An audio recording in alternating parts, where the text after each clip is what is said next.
Then let's call this meeting to order at 7:09. So please rise to the pledge of allegiance. Allegiance to the flag of the United States of America and to the republic for which it stands, one nation, indivisible, with liberty and justice for all.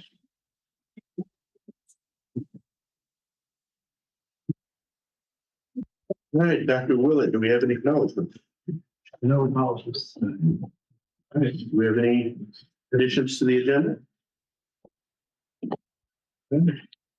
Hearing none, I'll entertain a motion for the approval of the January 10th minutes. So moved. Second. Any discussion? All right. Hearing none, we'll go with the roll call vote. Katie? Aye. Dana? Aye. Jen? Aye. Bill? Aye. Brian? Aye. Jaden? Aye. Rainey? Aye. Could you hear me? Aye. We got you. And I'm an aye as well. So motion passes. All right, Dr. Willett, you have your timer ready? Timer's ready.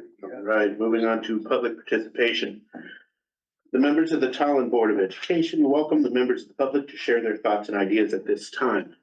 When appropriate to do so, members of the board and the administration may respond to comments during points of information. However, in consideration of those in attendance and an effort to proceed in a timely manner, follow-up discussion may need to take place outside of the meeting setting. If you will, online, raise your hand in the room, please. Raise your hand and we will call you. Of course, the owl will identify you, and please start with your name and address for the minutes. Yes, ma'am. You want us to stand on? You can just stand up, the owl will find you. The owl will find me. Yes. Totally non. Come to me, owl. Good evening. Karen Moran, 50 Merlot Way. I asked for a little grace as I muddled through my notes this evening. I did send an email to you all. I wanted to share a personal experience of my THS graduates, class of 2020 and class of 2023. I share because we are way past any crossroads here in Tolland. I'm hoping these interactions will resonate with you because your responsibility behind that desk ultimately affects the experiences of our students even after they leave Tolland schools. My daughter is currently a senior in college, undergrad. I'd like to read to you from her personal statement she prepared for grad school. I was a high school student when I initially discovered my calling to become a psychologist. I was in a writing class assigned with a semester-long project asking each student to research a relevant societal issue and report on it. I decided on the mental health of high school students as my topic. However, instead of sourcing through Google for vague statistics and bland reports of how the current climate is affecting society's youth, I decided to go beyond the rubric and explore my school's mental health status. I wanted to know more about students' stress levels and how they were able to manage them in our school environment. I surveyed approximately 30 classes using Likert scale questionnaires, gathered anecdotes from student and staff interviews, and reflected on personal observations as a peer. As a 16-year-old, I did not yet know the proper methods of analyzing quantitative. I educated myself as I went through the research to make some of my most memories, which still remain with me today. Apologize, Ms. Miranda, 2 minutes. The results revealed many of my peers were distressed, they felt undersupported and did not know what mental health resources were available to them. We need to give everybody the same 2 minutes. I understand. Thank you, ma'am. She wrote a lot about her experience with this project from a writing class. I also wanted to point out If you could please just, if send those. Fine, I'll come back second round. Rebecca Rice. Hi, good evening. Can you hear me all right? Can you hear me okay? Hi, thanks. Okay, Rebecca Risley, 103 Mountain Spring Road. May I have permission to yield my 2 minutes so that Karen can keep her momentum? Yes. Okay, I'll come back later. Thank you. Thanks, Rebecca. I will always resonate with the eye-opening experience of wanting to make a true difference in my community and the world around me, but feeling so small and not knowing where to start. Education has always been a source of opportunity for me. The more I am able to consume, the more opportunities I will have to create change in the areas to which I am devoted. This is her data, surveys, all of it.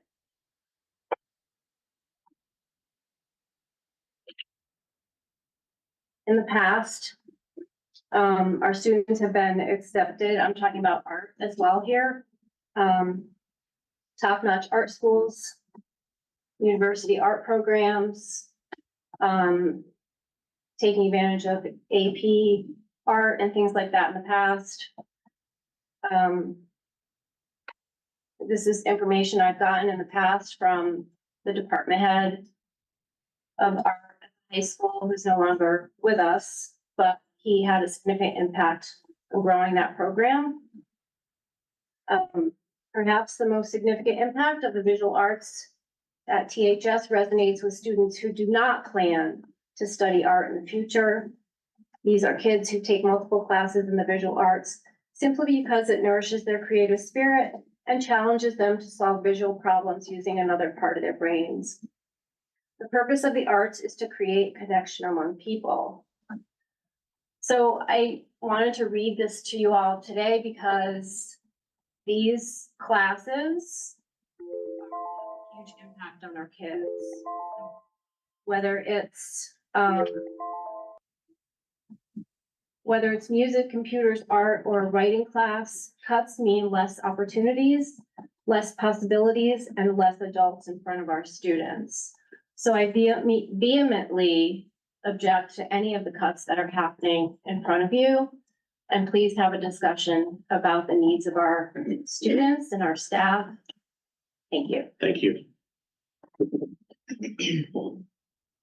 Anybody else? Okay.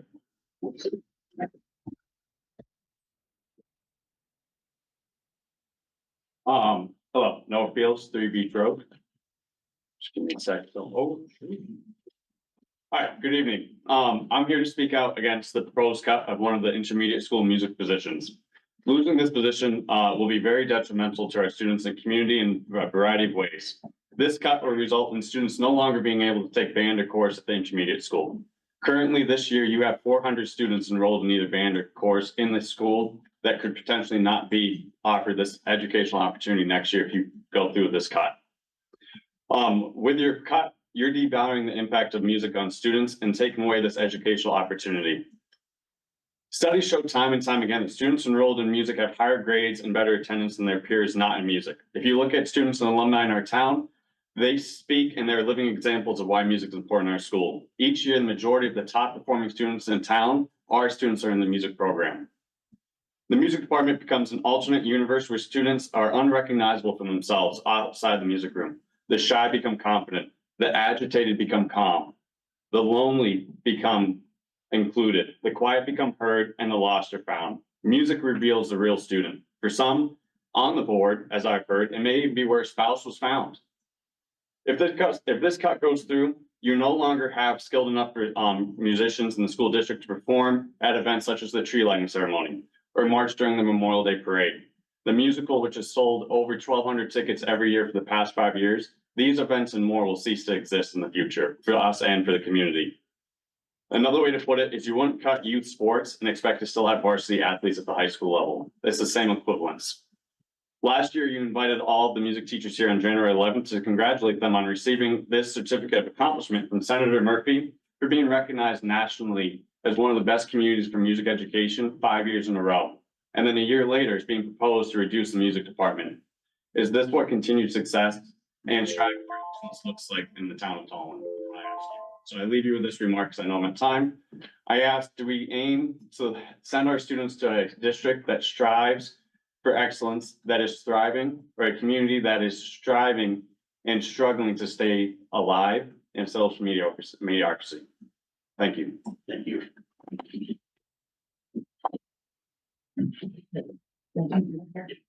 Linda Netchie, 122 Anthony. Music education is imperative to the success of many students. My twins, who are now nearing the end of their educational career at Tolland, have been tremendously impacted by their involvement in music. My daughter has been a member of the band and chorus since TIS. It was through TIS, a TIS educator, that her singing ability was discovered. She is now an all-state vocalist and performs the national anthem at CIAC state events representing this town. And it's said from Tolland every time she does it in front of thousands. Without the encouragement of her music educators, she would never have had the experience of playing her French horn in the pit of the TIS musical along with the side of accomplished professional musicians. All of her experiences as part of the Tolland Music Department have prepared her for the future and will continue to be a major part of her college experience. Now I will tell you about how Tolland Music has impacted the life of her autistic twin. Music has always been an important part of his daily life. However, it was the dedication of Mrs. Marcassani, Mr. Fields, and Mrs. Kerwin that developed his skills and allowed him to showcase his abilities to others. Their ability to create curriculum that would make my son feel included in the school community is unsurpassed. As you can see, Tolland Music has a tremendous impact on all the student population. Music is imperative to so many students, and the thought of removing it from any age level would be tremendous disservice to the students in Tolland. Thank you.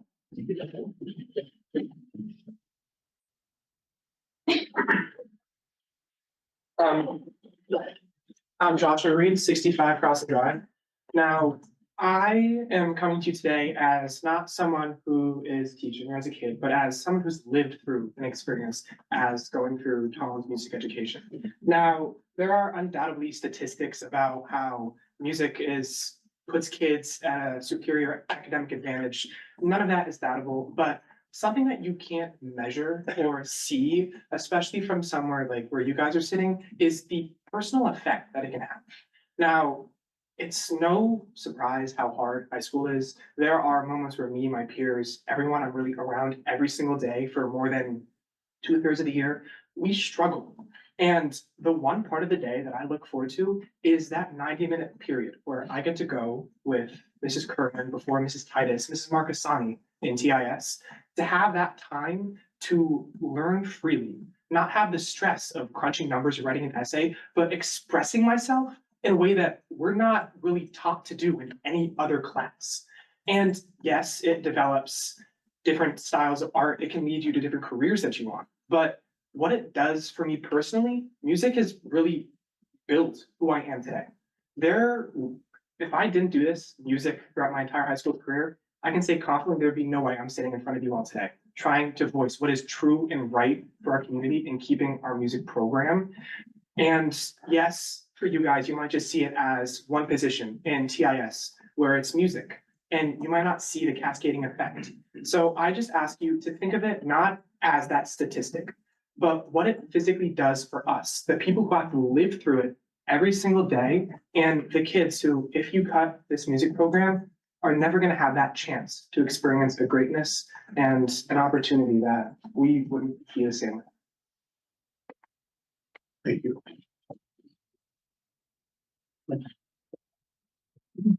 Hi, everyone. Thank you for allowing public comment tonight. My name is Lauren Rodriguez.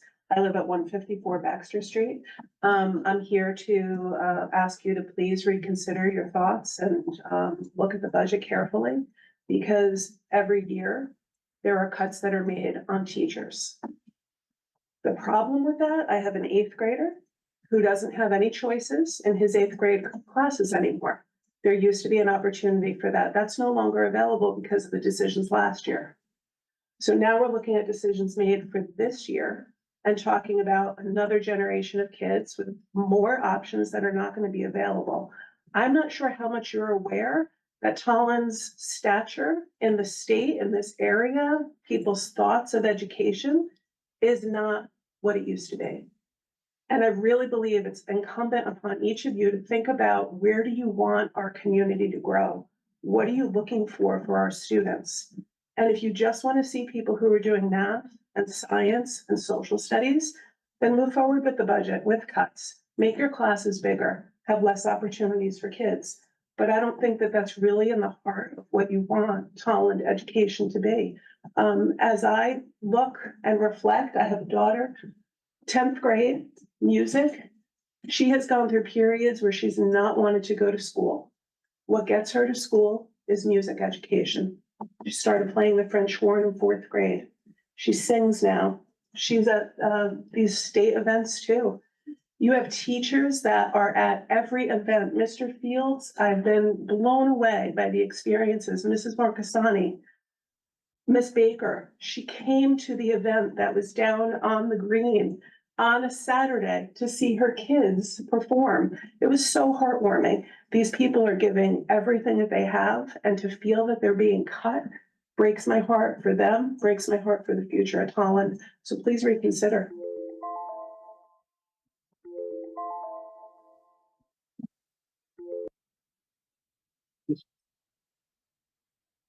My name is Julia Havron. I live on 50 Grandview Street. I would also like to address the budget cut with the music position.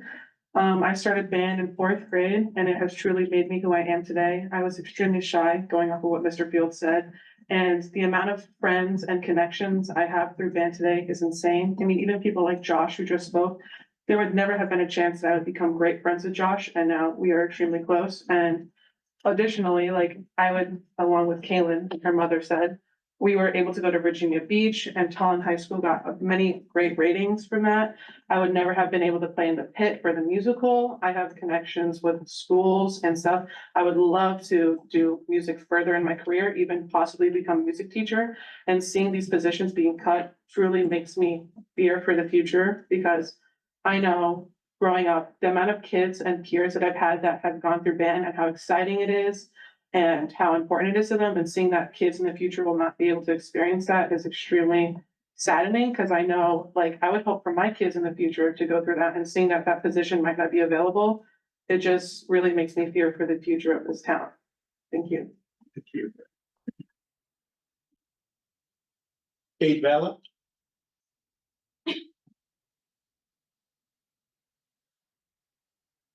There, Kate Vallow, 80 Tolland Green. Thank you for the opportunity to speak this evening. I am speaking in support of the current strength of the Tolland Public Schools, and with a heartfelt request to find any way possible to preserve the current program offerings within the curriculum for both the long-term and the short-term strength of this district. My understanding is that the proposed reduction of staff would cut a variety of electives in particular, such as reducing the opportunity to take popular courses such as creative writing and journalism, and enrichment opportunities such as band in the intermediate school. I echo the previous speaker's comments regarding the positive impact of the music program on our youth.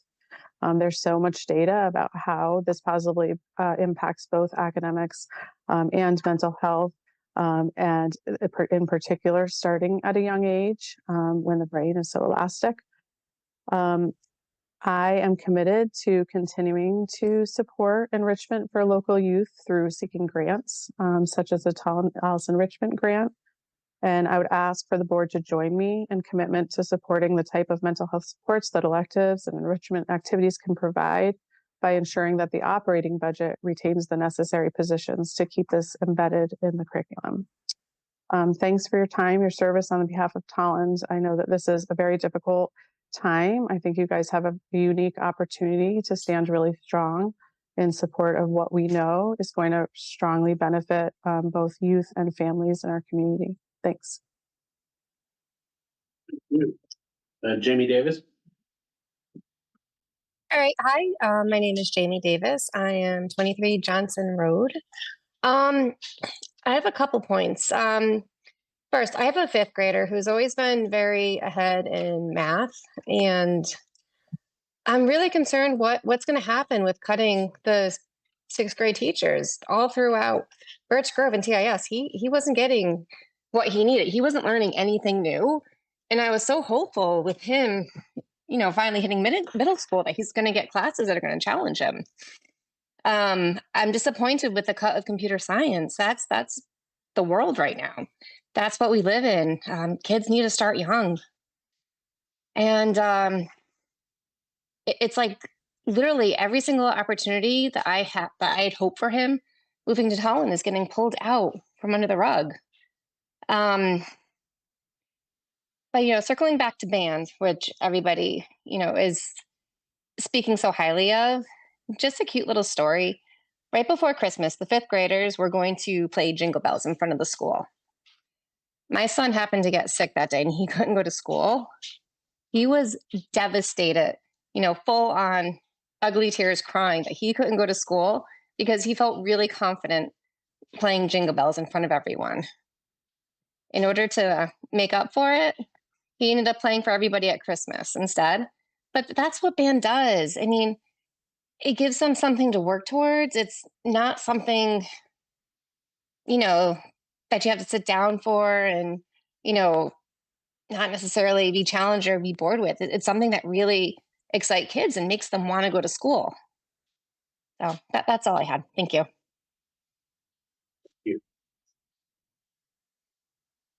My name is Wilcie Zonner, I live on 142 Cosley Road. As a student with very severe anxiety, my attendance in 1st and 2nd grade before I joined Forest was very low. However, I joined Forest in 3rd grade and very soon found a community with that class and a motivation to go to school. And that's not just a personal experience. In fact, my sister is a special education teacher for a different district. And in the last few years, they have seen a reduction in their music programs. And being in music doesn't just affect your behavior in the music classroom, it affects your behavior in every other class. And she has seen a significant increase in misbehavior since they've had this reduction in the music program, which is why I think that reducing it at such a young level has an impact on students' minds when they get to the high school level, causing more misbehavior and less involvement in classes. Thank you. Caroline Hargreaves, 28 Charles Street. Aside from band, this system has cut away so much from the operating budget. The system can't sustain itself. Your class sizes are too big. Having 24 5th graders, 28 8th graders in a classroom, it's not manageable. Those students are not learning the way that they need to learn. That's a fact. What you're going to see is that those 24 kids, there's no way one teacher can get those needs met. You don't have extra adults in there. Intervention numbers are going to go up. Kids are not going to make progress in interventions. Your special ed referral numbers are going to go up. Your eligibility numbers are going to go up, and the cost to the district ends up going up. That's just the cycle of what happens. You have to look at your class sizes. You have to look at the core of the system. It is broken. You've taken so much away. There's nothing left to take away. And you're going after classroom teachers, and you cannot do that. You have to at least maintain so we can start to build back to make Tolland what it should be. In Durham C, there are a lot of towns that will say, what are the other towns doing for budgets right now? What is the board proposing? Tolland's never part of that discussion because the rest of the Durham C school districts know that Tolland is coming in under 2%, regardless of what it should be coming in at. That's the reality of what you guys are faced with. And a lot of you are new, so I have hope that maybe you'll listen and absorb what is going on. But Tolland is not what it used to be. And I have a 2nd grader and I have a 4th grader. And I advocate for them. That's okay. That's all right. It was a good break. It's a good break. I advocate for them and I know how to operate a school system. So they'll be okay. My kids will be okay, but I'm here for all the other kids that will not be okay. And that's just a fact. So I hope that you really take a look at the core of what your school system needs, because it is drastically missing social workers, school psychologists, additional interventionists, classroom teachers to reduce the class sizes. That's what you have to be talking about tonight. That's the priority.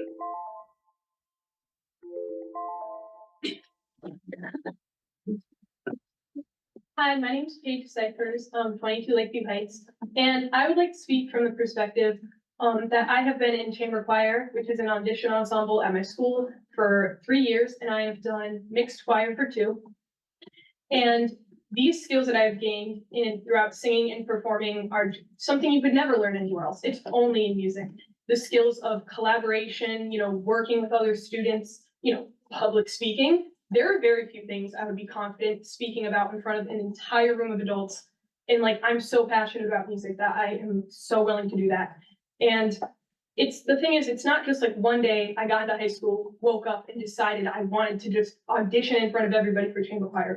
This is something I've been building since I started Music ×3 as a little tiny kid in the intermediate school. It's not something that you just gain overnight or learn immediately. Music is a dedicated thing that you work your entire life towards. And it's something that, like I said, these skills I never would have gained anywhere else. And I think the main thing I noticed more than anything else is that the students that do music and teachers are the most dedicated people I have ever met. What else I've done for 4 years is softball. I played varsity softball my whole life, 4 years in high school. And yes, softball's awesome. I learned a lot from sports. Sports are important. Music, it's just completely you can't even compare. The dedication I see from music students is just beyond anything else. And I have Mr. Fields sitting right here. He is one of the most dedicated people I've ever met, genuinely. He puts so much effort and hard work into not only our theater program, but chamber choir. And I just can't imagine cutting that position from any other teacher, any other student, and robbing them of that opportunity from such a dedicated program. Thank you.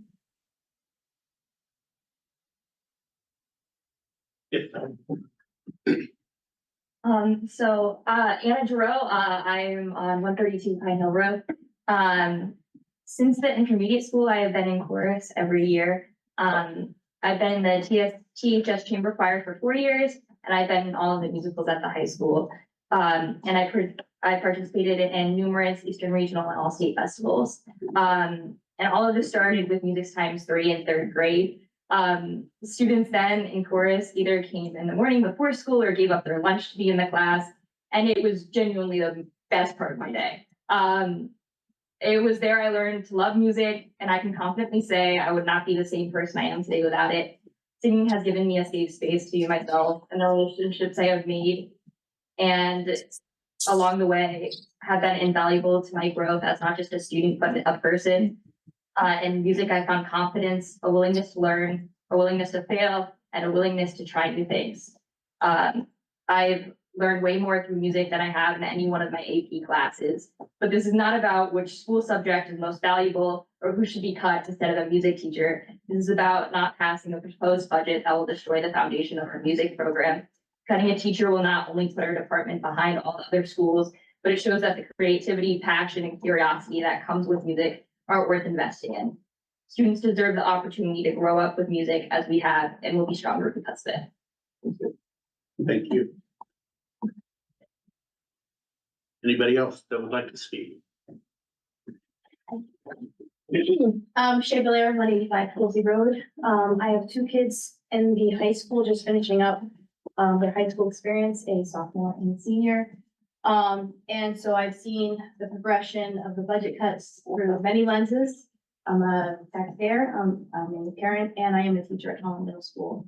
And I've seen the budget process go through time and time again where we're cutting, and now we're cutting programs that affect our students' everyday lives. And I think that is, I just can't see why we should be even considering cutting programs like anything that has to do with the music program. Why aren't we giving equal consideration to our sports programs? Those are just as important as our music programs. Computer science in middle school, how are we preparing our kids for 21st century learning and experiences in life if we're not providing them the technology and the tools they need to succeed? Teaming in the middle school, the 6th grade teaming is, according to this budget, is going to be done away next year. How are the staff, not just the teachers, but the staff going to have any kind of early intervention if our class sizes are increasing and we can't see the problems when they're small? And then we have to spend more money, more time, resources when those problems become larger. A parent mentioned earlier that middle school students no longer have choice for electives. Those programs have all been cut to the point where these students that are sitting here had choices. The ones that are coming through starting this year do not. which is not fair to those students. It's just another example of things being cut over time. I've seen it since I've been here, and I've been in the school system for about 15 years now. I do hope that you guys did hear what these students were all sharing about how their experiences impacted their lives. This is a part of their experience, part of their experience. I encourage you to take that into consideration when you're thinking about cutting programs in Tolland Public Schools. Thank you. Thank you. Mary Rose. Yes, good evening. It's Mary Rose DeBerrick, 37 Ryan Road. When discussing and deliberating the budget, please focus solely on our schools, not on what the public will or will not pass in referendum. It's your job to support education, and you all ran on that platform. If you believe this budget is good with all these cuts, then I'd like to hear how this is good for our children and our community. Thank you. Thank you. Anybody else, please raise your hand online in the room.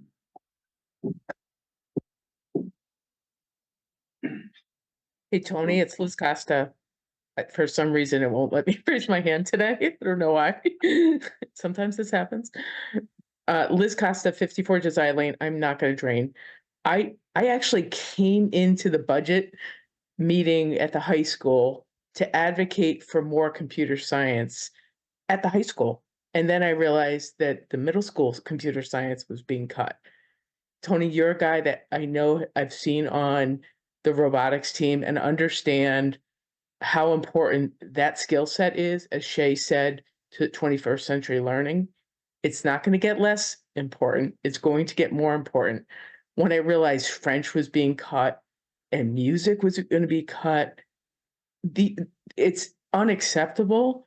But then here I want to ask for more, and I've been advocating since my last student graduated from Tolland High School last year, for more computer science education, and actually the math curriculum that would go with that isn't necessarily for the math students. It's more like, structural math, discrete math, etc., that would support that computer science education. It's really important. I will just tell you that we've got students that go into college that aren't prepared for the computer science education they get in college, and yet computer science education is valuable to anybody going directly into the workforce too. I just asked you to really pay attention to a level service budget, not the percentage, the dollar amount, or what have you. I couldn't say it any better than those 4 or 5 students I just saw speak about their music program and their teachers and what they've done over the years, and the lack of choice that Mrs. Belair just said their students are going to get at the middle school. Couldn't say it any better than that. But please invest in Tolland's education. We're going to lose families to other schools. Thank you. Thank you. Anybody else?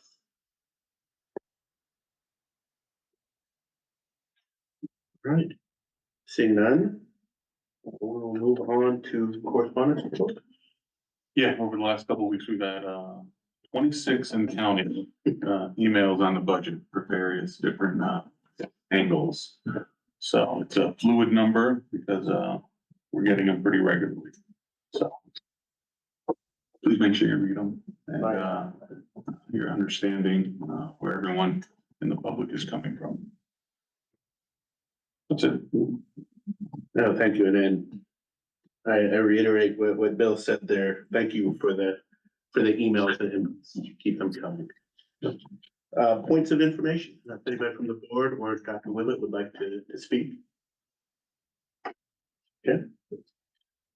First, I just want to thank everyone who came out to speak tonight and who is online, especially number one, our students. It's so important that we hear from you, and I'm just so impressed and so proud of you for coming tonight and for imparting upon us the knowledge of your personal experiences. So thank you so much for that. It was very impressive. Your parents should be very proud. Thank you to our teachers who are here, who spoke, and some are online. I know this must be a difficult time for all of you, and again, I just have a ton of respect for the fact that you were able to come and speak to us tonight. Of the letters, Bill mentioned, I don't know that there was a time that I've been on this board that we received so many letters. So many heartfelt notes, so many people providing their personal experiences and their children's personal experiences. And again, I don't think I've gotten back to everyone yet, but I'm trying. I'd also like to point out that of those 26, I believe 25 of them were opposed to cuts, for various cuts, but mostly for all of them, and many asking for a level services budget. And I think that's important to mention. You know, what struck me as you all spoke, and, you know, I know there was a lot of focus on band tonight, and I couldn't agree with you more. I had a son who tried band in 3rd grade, and although he didn't stick with it, boy, was he excited for that experience. And I know Mrs. Marcassani, and what a fabulous teacher and instrumentalist that she is. And our students are really lucky to have that experience. But I think that with all of our cuts, or all of the proposed cuts, or any cuts, I think that you brought a lot of important points that across the board, especially when you talked about mental health. I was watching the news last night, and I saw, you know, CCMC, they just opened a new, I brought it up here, they opened a new wing that is about pediatric mental health. And the person who was speaking talked about how there is a mental health crisis for children. And I just think it's so important that we realize that, and I think so many of you spoke about it in your own personal experiences, and we heard it in our emails too, is that, you know, all of these proposed cuts will impact children and students. They will impact our teachers, which will then impact our students. So I just very much want to thank you for talking about that tonight, because it really brought that home for me. I think that's it. Thank you. Dan, if you want to? I'll move it on. Just to add on to what Jen said, thank you everybody for coming out and see some Little League parents and all sorts of people. And it's very cool to see everybody show up. I'll just add one piece, which is there's precedence for this type of event where people show up, they voice their concern online. The most recent being with the LGBTQIA+ policies that were updated thanks to the leadership of the policy committee. And what I'll say about that is it wasn't the consequence, shall I say. It wasn't the actual action itself. It was sort of the effect. These are kids that we were making decisions about. And I think just seeing, maybe a dozen or so, I can't count exactly who's here. I think we follow the precedent. Once under, again, the leadership of Mr. Holt in the policy committee, now under the leadership of Mr. Holt on this entire board. I think we're moving in the right direction.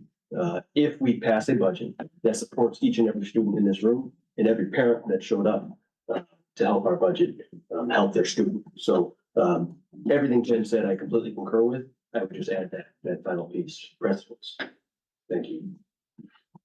Yeah, I just want to reiterate what Jaden and Jen had said, and thank everybody for coming and speaking and writing in. And Jen said specifically the feedback from everybody and people telling personal stories really does put a voice behind the feelings and the decisions we're going to be making. So I just want to say thank you and pass it over to Bill. Oh, yes, we're going all the way around. You don't have to. Sure, I'll echo everything. Thank you, for all the participation. It's one thing to sit here and make decisions to an empty room.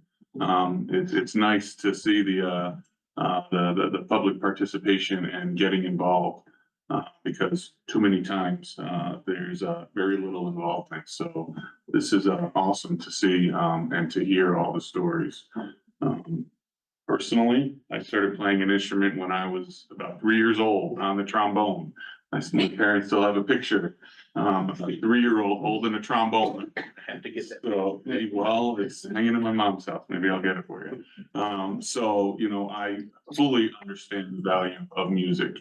I've got 4 kids, in our public school system, a senior, a freshman, a 6th grader and a 4th grader.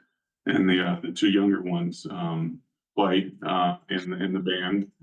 And, the freshman, does stuff on the piano at home on his own.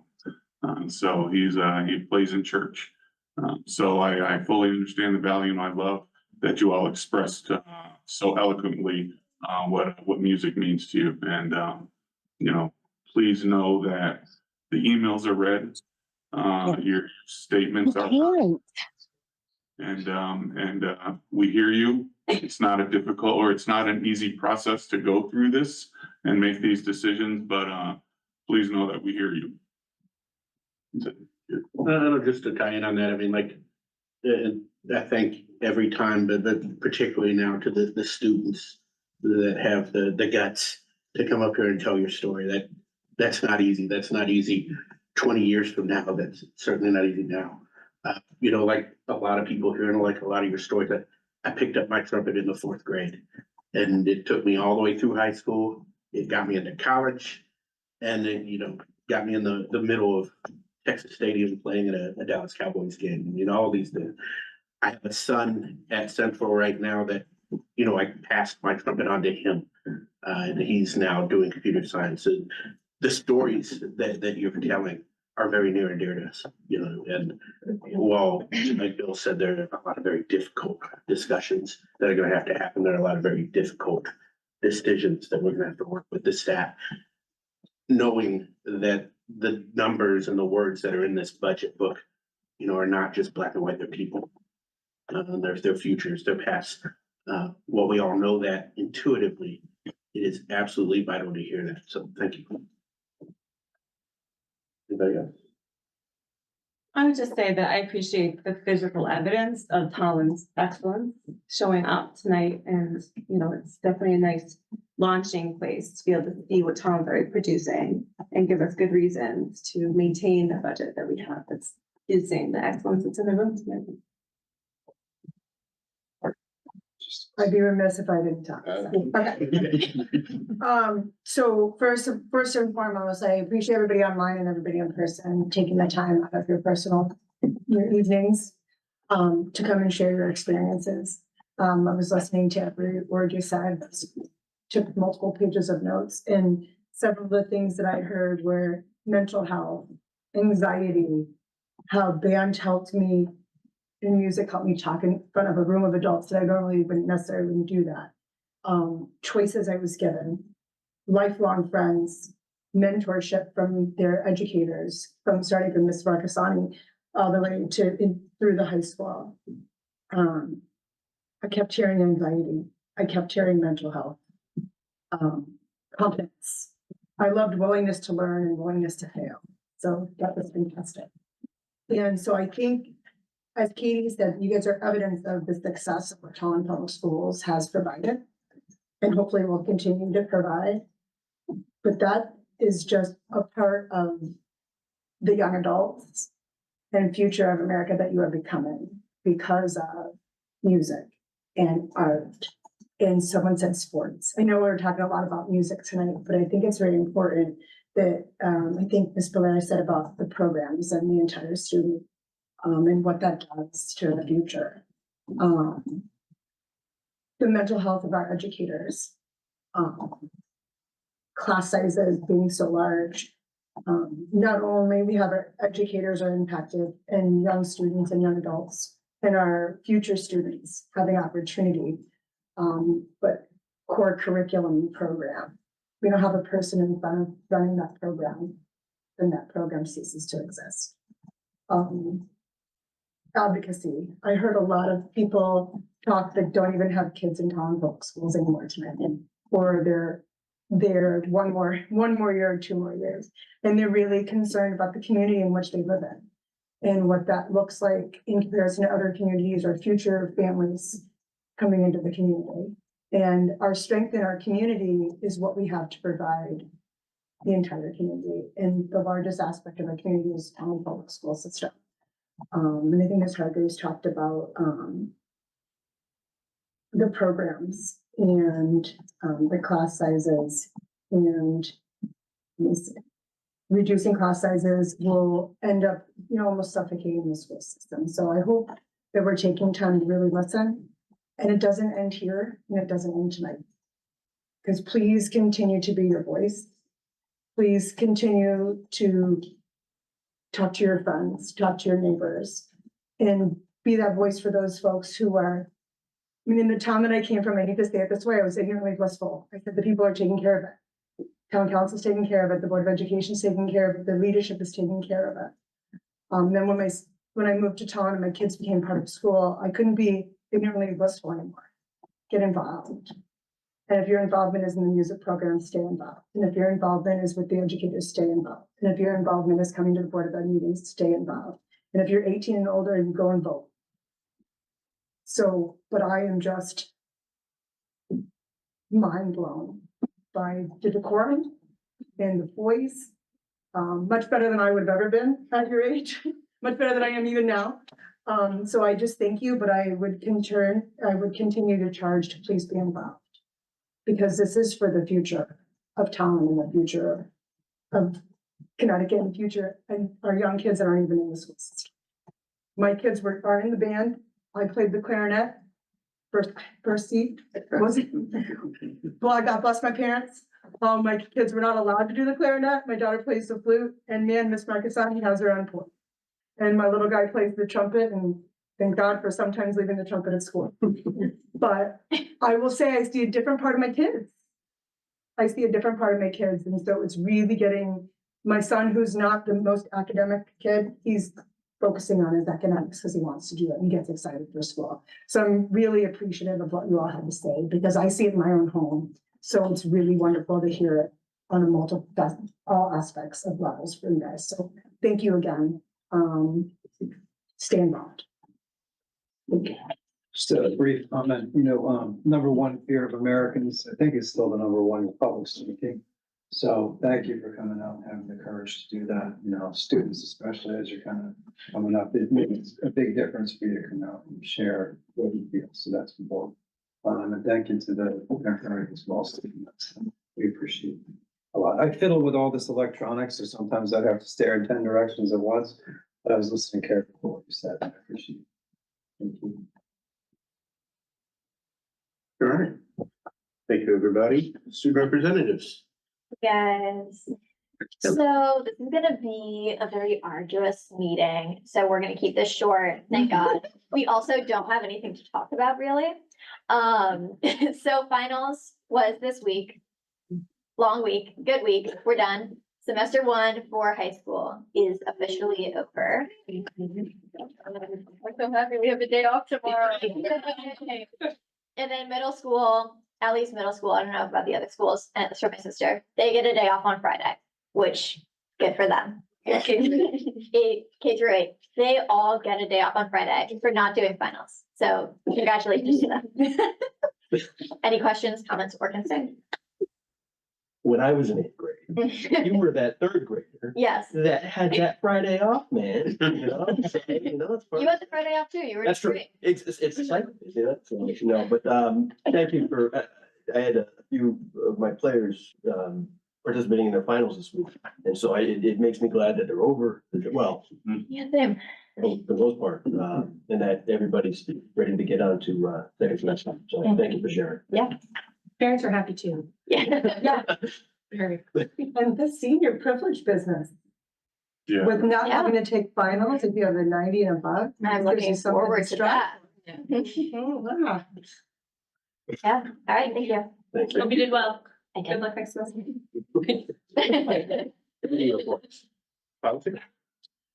So policy met today. We reviewed the school calendars and some different options that Dr. Wilt will be discussing. This evening, we also talked about the new age 5 by September 1st policy. So unfortunately, with just myself, Lisa, have a wonderful evening. Yes, thank you. It was myself, Lisa, and Dr. Willett. So we are going to make a quote unquote second read for the next policy meeting, to hopefully get a full discussion so we can throw it for fun. Curriculum. We met for the first time today and, we went over a lot of the basic stuff for Brian and I being the members, but, spent a lot of time just on the curriculum tracker and how we look at things and talking about, you know, the schedule going forward. So a lot of, good things, looking forward to, diving in a little bit deeper, but we didn't go too deep today. We just kind of touched the surface for our first meeting. Communication. Yeah, it's similar to Bill. We just had our first meeting last Wednesday. Jen and I, Dana was unable to attend for that one, but just more of an overview of all the different forms of communications we have with the public in town and kind of who we work with in the PTO and whatnot. So, next meeting, we're gonna have a little brainstorm session, see which way we want to kind of move forward with, changes or ideas or, you know, bounce things off of each other. It was just kind of an opening first meeting last week. Get the ball rolling. FFC, Dan's not here, does that make an update? Okay, and negotiations has nothing. All right. Quick question. In terms of informing our policy curriculum, whoever it is, of our absence, is there a certain length of time that you recommend, or Dr. Willett, that you recommend for something like this? Because I got all sorts of confused. I thought a meeting was last week, and so I couldn't make it last week, but then the late opening happened this week, and so I can't make it this week, but it's sort of last minute, and I feel terrible doing it, doing that. And so is there any sort of recommendation from either the chair or the superintendent on, is there a policy that we have to stick to? Is there nothing like that? No, they're, sorry, probably.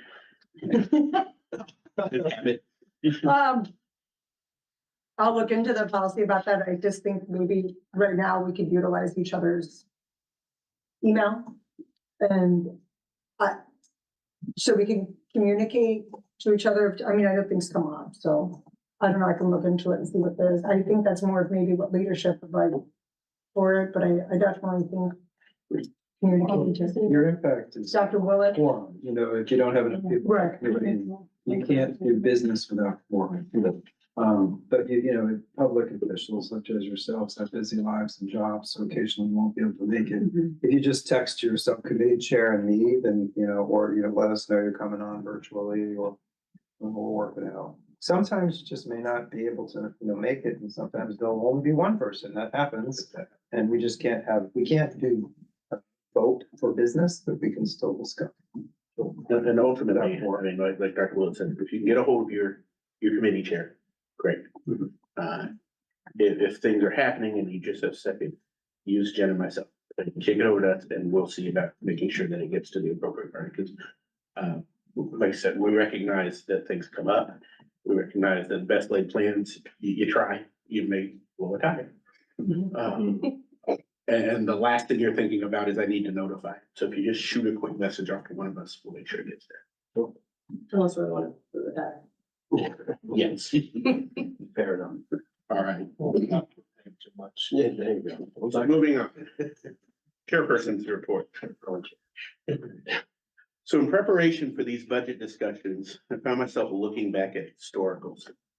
Specifically, I spent some time in the budget discussion minutes for the School Board of Belmont, Massachusetts, 2012. The town, and what made this interesting, the town recently requested from all of its departments, including the school board, a level service budget. It was interesting to see the reactions. The Post did an article in which they interviewed the board members, and Pasha Griffith stated, first, let's begin with some definitions. A level service budget delivers in the upcoming year exactly the same services that were delivered in the previous year. This is different from a level funding budget, which would allocate the same amount of money each year, but due to rising costs would automatically create service cuts. This is also different from an available revenue budget, which is based on the town's estimate of the money we will have, which could be far more or far less than level services. Innovations can change the way we educate students and in some cases reduce the associated costs. But we must be open to innovation and not locked into delivering exactly the same services in the same way year after year. Anne Luigi said, sound financial planning involves multiple steps. It involves having a multi-year financial plan. It involves having sound goals-based educational programming grounded in community priorities. It involves program-based budgeting. Finally, Matt Sullivan said, in closing, I think it's important for everyone to realize that the town needs to work together to maintain the quality of education in all town services. And so we begin. The goal tonight is to take the information presented and turn it into scenarios that we can then ask Dr. Willett to investigate further. In subsequent meetings, we'll analyze, debate, and decide. I ask for one primary thing. Remember that each of us has the best interests of our district in mind. We may differ vastly in opinion, but it is the idea and not the person that we take issue to. All right, thank you. Moving on to the superintendent's report, Dr. Willett, K-1 instructional rounds. So, some of the board members who have, and this is not your first rodeo, you know what instructional rounds are. We do have about 4 or 5 a year, depending on the year. And they're designed to give you kind of a deep dive into an area that the school system, an area the school system's engaged in, whether it be curriculum or a social emotional learning program, culture and climate. So you'll notice, and also in the dashboard email went out a while back that just asked you to sign up for these as you feel like you can. You can sign up for all of them at once or one at a time as you get closer to them. I do ask that you sign up by the deadline that I sent you. It's usually about a week before. It just helps us know how many people are coming because then we make the copies and we may pick a room, for instance, if all 9 members were coming to one of the instructional rounds, we would pick a meeting room, 107 versus, at TMS versus a small conference room in the office, for instance. So we just need to know so we can do some of the logistics and handle the visitors and make sure we're doing everything as smoothly as possible. So the first one is February 15th. It's on social emotional learning and culture climate at Tolland Middle School. The second one is March 22nd, and it's on the mathematics instruction and programming at our pre-K2 school, Birch Grove. April 5th is at Tolland Intermediate School. It's on the English language arts and structured word inquiry programs. It also gets into a lot. You can ask a lot of questions. Certainly you can observe some classes that are occurring, meet with the supervisor, all of that. It's a whole schedule of events that we go through on each of these. And so, that's a really good one for learning a lot more about, the ELA program and seeing it in action, walking through classrooms and seeing the kids and then having a debrief afterwards and talking to the teachers. And you get to talk to teachers in all of these. It's part of it. So we have these panels and we have, sometimes when we have panels of students too. You have to get special permission, but we'll have, and you have seen that before, many of you that have participated. You see the panel of students and teachers and admin and we do the intro and the debrief and the walking around to the room. So it's really good because you really get a good deep understanding of the programs. And each of the programs this year, one's culture climate, one is math, one is ELA. It's kind of giving you the full spectrum. And finally, on May 23rd, dual enrollment in AP programming.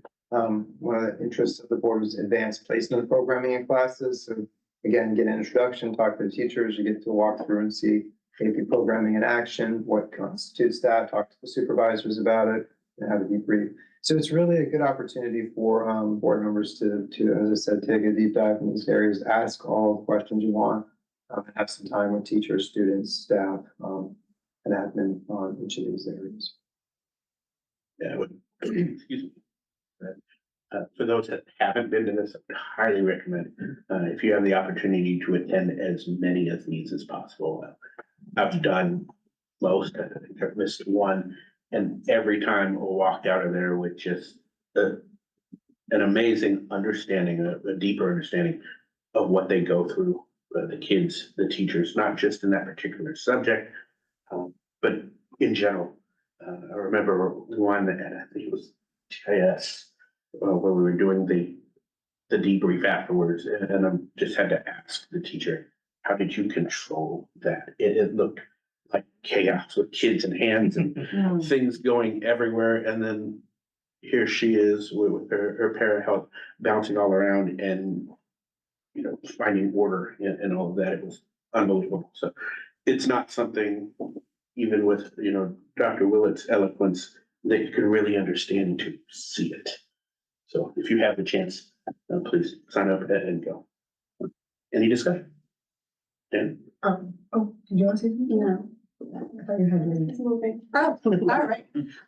I will say that I've had the opportunity of going to TMS, TIS, and Birch Grove. Starting, I think my first instructor around was right before COVID. Mr. Janine was on his roller thing. So I've seen it really is an eye opener into the school and into the heartbeat of what's going on. It was fantastic listening to the middle school when we talked to them via remote in COVID, and they talked about one-on-one technology and why it was so important, and it actually kind of just married so well with COVID and the needs we had there. The math program, because the new math that baffles us who didn't study the new math, the new math when you're trying to talk, but it was eye-opening on how these teachers were opening up the doors for these young students. I definitely wish I could go to more. So I would reiterate what Tony said, any of them, if you have a chance to go, if you can squeeze in one, take a personal day from work for those of us who work during the day, but it's wonderful. You get to talk to students. I believe we talked to the 8th grade students last year. There was a panel of some future leaders, to be honest with you. We walked into some classrooms and saw the classroom, you know, in action. It's very interesting, but it also gives you an insight of what our educators are encountering every day. What our students are encountering every day and what their learning environment looks like. So I look forward to squeezing in some of those. So. Just to add on, but the other thing that's really great is, you know, what we were able to see in Birch Grove and TIS was we were able to follow one particular program through the ages. So in Birch Grove, we looked at foundations and we saw how that was incorporated into the kindergarten classroom, a first grade classroom, and then a second grade classroom, and how different it was and how it grew year over year. And then we did that in TIS with math, right? So, right, and how they incorporated it for each age group. So it really is, you know, a great way to get a view into how the classrooms work and interact.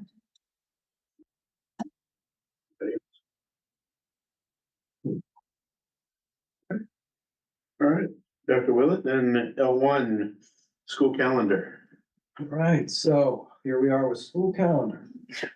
Enjoy the conversation. There are 4 iterations of this. However, there's really only 2. And the big things are really, I'll talk to the highlights in a minute, but of the 4 iterations, there's basically a starting before Labor Day iteration. There's a starting before Labor Day iteration with 3 additional ER days. There's a starting after Labor Day iteration and a starting after Labor Day iteration with 3 additional ER days. The additional ER days, this has come up a number of times, more with the previous board. This new board hasn't had an opportunity really to hear this as much, but one of the things that we need is a lot more time for PD. We don't have it. And that came up in a number of places, came up in negotiations, came up in a lot of, many of you can speak to this. So it was stated each time that when this came back around, there would be a request for more release days for that PD. So that's why you'll see each of these iterations having, an option for 3 days added. The other piece was the previous board wanted to make sure that there was an option for starting before Labor Day. So that's why the before Labor Day option is there. You'll notice that there's also the after Labor Day. We have through the new contract, some additional time too in the beginning of the year. So that's why there's some additional days at the beginning of the year. And that's why that gets a little tight. There's about 1 day prior to Labor Day that we'd be starting, and then it would be that long weekend and then Labor Day. Because we have limits on how early we can start the year with staff as well, from a contractual point of view.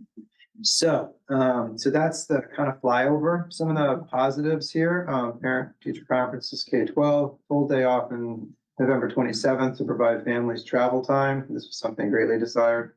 A full day off December 23rd, responsive to family needs and requests also, for that holiday. That's off, because it says full day. Doesn't say off on the 23rd, just to clarify. December. Third is not, it's a Monday before Christmas Eve. Let's see. I would be thinking out for 1 day of school, Yeah. 2 days before Christmas. Let's let him finish and we'll get to it.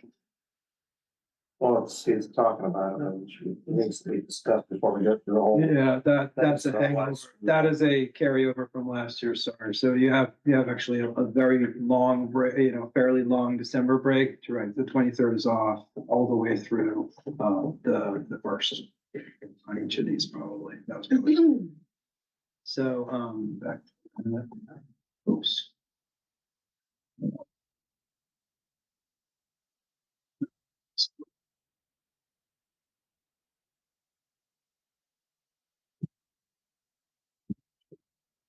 Hold on, let me get that.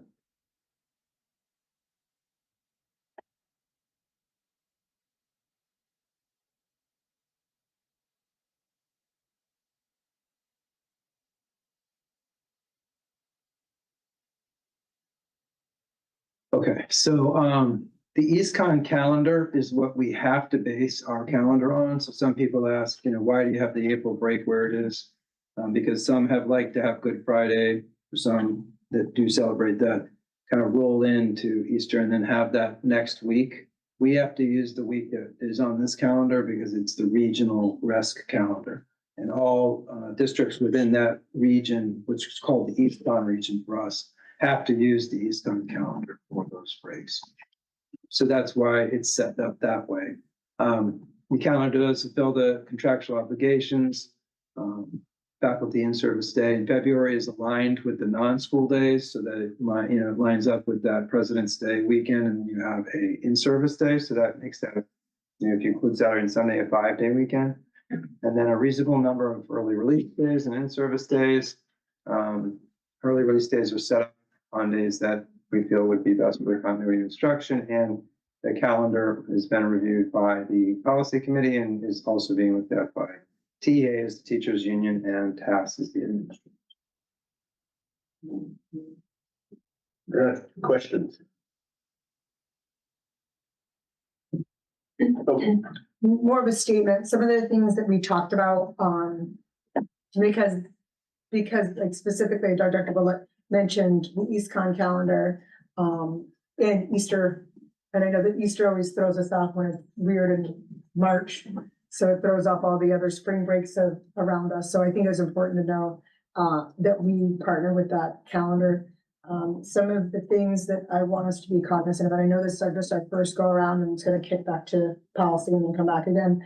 Some of the things that, that Dr. Hill and I talked about is where we heard our educators talking for more professional development and more resources with that. So some of our options here are adding a few more PD days in there. I know James has talked about the Manchester School District where he works is every Wednesday is a half day for PD. I think this is a nice happy medium to get our educators that continued growth and professional development. So there's that. And then before or after Labor Day changes the end dates. So just keep an eye on that.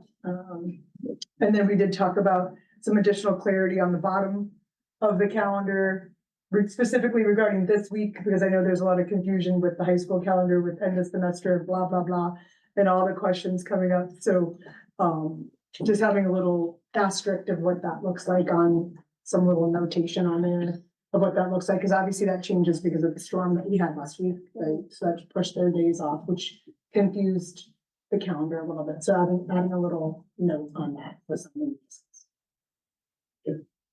Randy, Hello. How many extra PD days are there in this calendar over the current year? +3.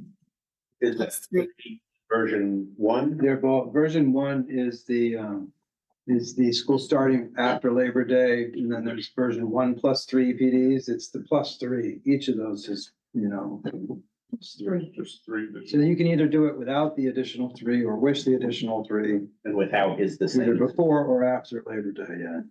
And that December 23rd, some districts, that was one, are coming back apparently.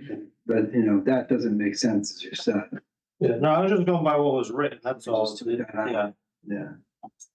Yeah. Okay, and then you said we're going to a full day off on the 27th to accommodate parent travel. Is that correct? Yeah, that's for November 27th, I think. Yeah, So, right. yeah. Okay, and then a reasonable number of early release days. Is that more early release days now than currently? If you +3, yes. Another +3.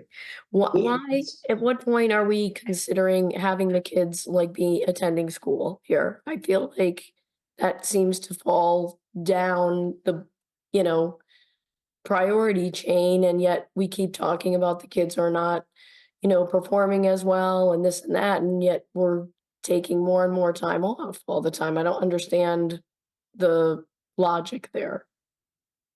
Well, for instance, what happens is the state requires more trainings of teachers. So there's a training now to spot predators, and then there's a new training on seizures. And then there's another training, so they added 2 or 3 trainings, for instance.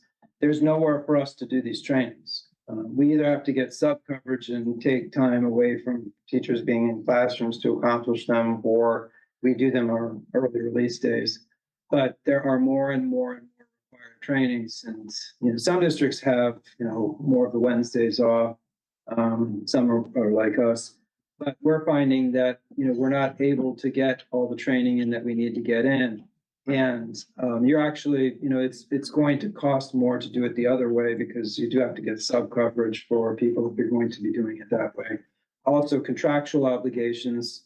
There's a certain amount of the workday has in it the teaching, the lunch, the prep. We can't go beyond the contractual day unless we were in a faculty meeting, and faculty meetings don't have a lot of time to them either.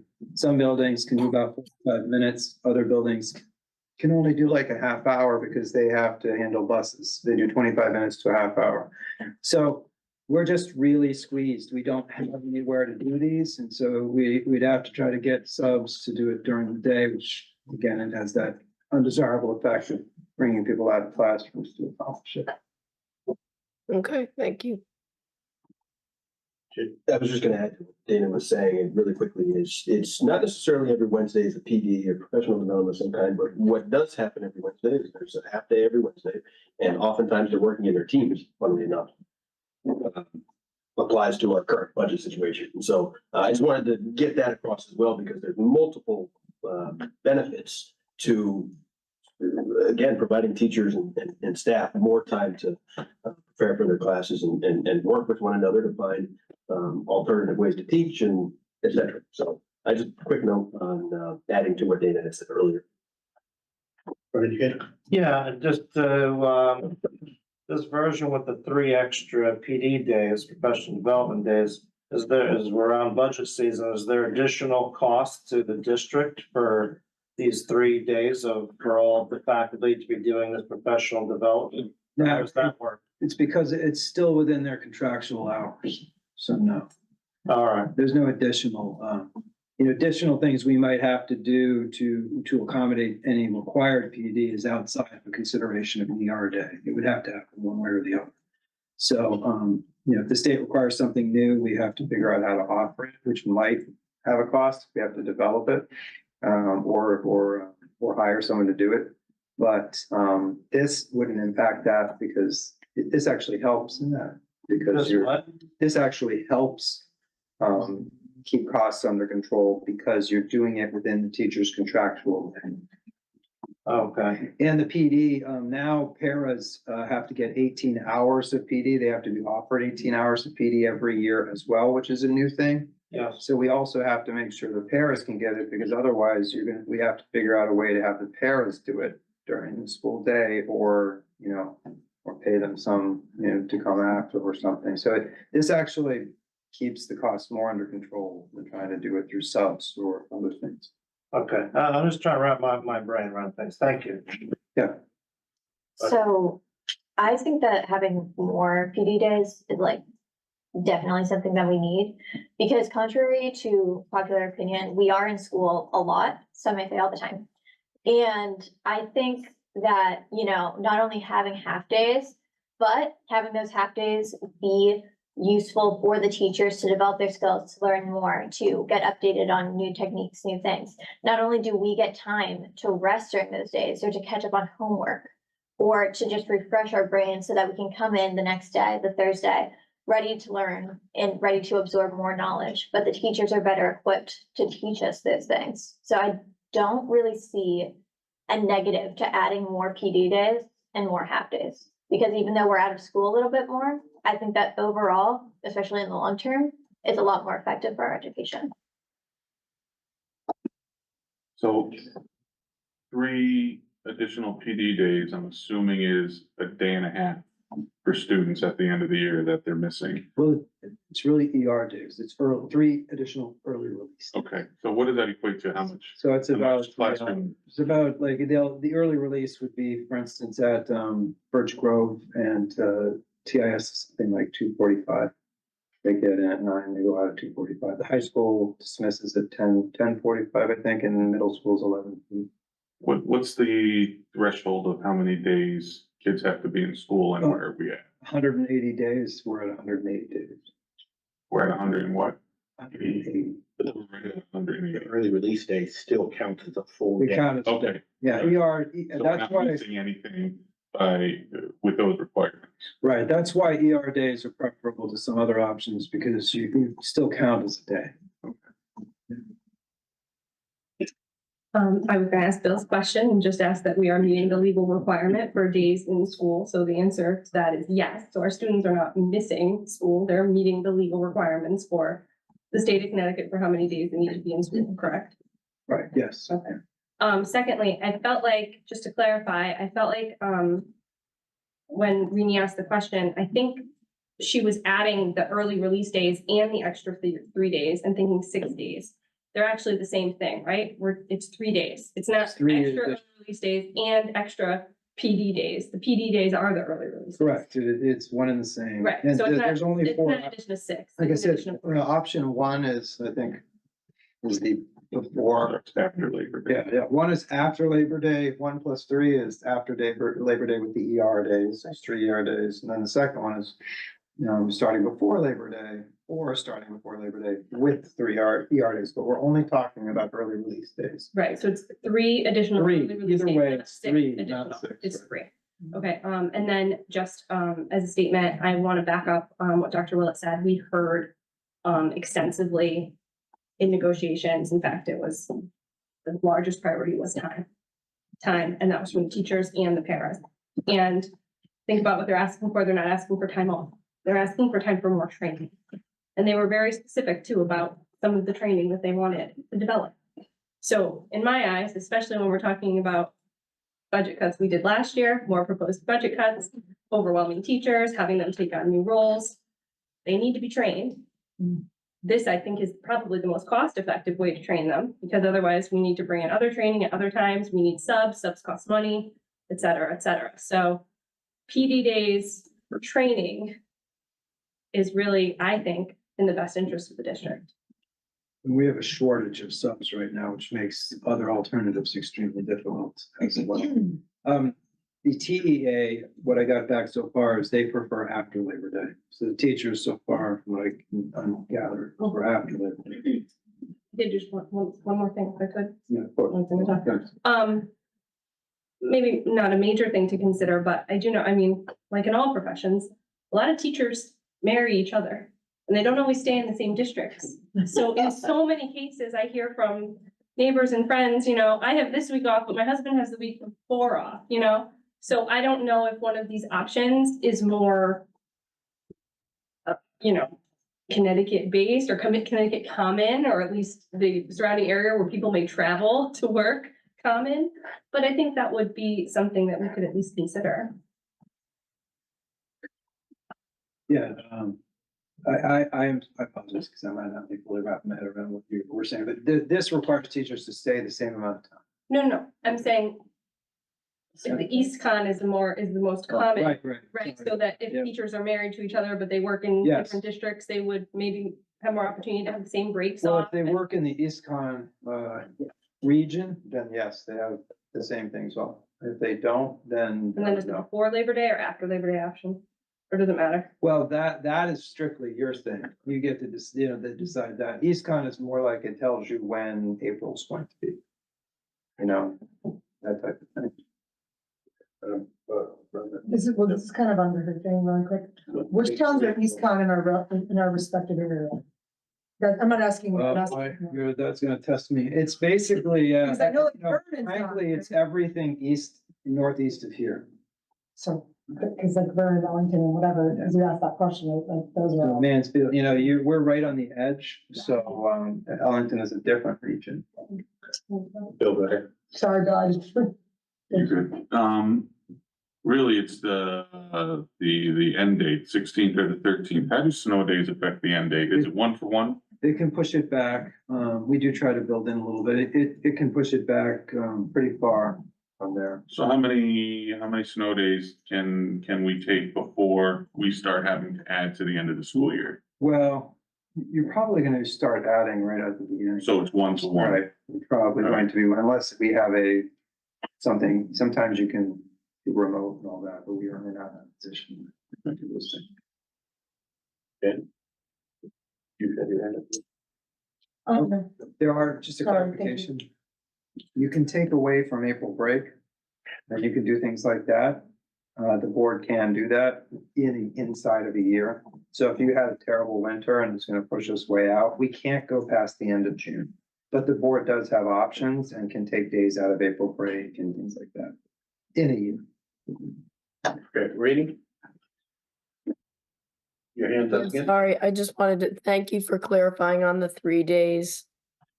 It did kind of seem like it was 6, but I will say that a half day is not the same as a full day. You're still missing a couple hours of school. So just to say, I mean, just because it's legally okay, I think we want the kids in front of the teachers as much as possible. That's their best learning experience. And that's always what I've kind of advocated for, particularly as we have seen learning loss and things like that. So thank you. Just real quick, so just to clarify, there's 0 snow days built in to the school calendar. So yes, but you can take away from other days if you needed to. So the one. Because we have 100 and- So the one we just had, whatever it was, It'll push it week or back. two ago, so we're out one day now from the expected. Yeah, I think next year the contract has us at 180 days. I think this year we're at 182. We had 1 year we were at 182, which would be in two built-in days, but this year we have 180. So, all right, so the school calendar that's up there now, we're adding one more day already? Your correct? school calendar next year is 180 days. No, for this year that we're currently in. I have to go back and look whether we were at 182 or 180. Oh, okay. Because I know the board reduced it down to, and I might be confusing last year and the year before. We had 182. Yeah, so we usually start with 182, but next year by contract, because it's been agreed to with the teachers, it's gonna be 180. And in the past, the board has reduced it sometimes to 180, so. So there's none built in just because of the teacher's contract, correct? Is that what I'm hearing? Well, yeah, it's basically because, now we're expanding the number of days that we do work with the teachers. You know, at the beginning of the year, for instance, there wasn't enough time because of the way that was coming down. So we added time to the beginning and all that. So it's 188 teacher work days, 180 of which are student days. And in the past, there was 182 student days, but the board has occasionally from time to time reduced those to do what you're talking about.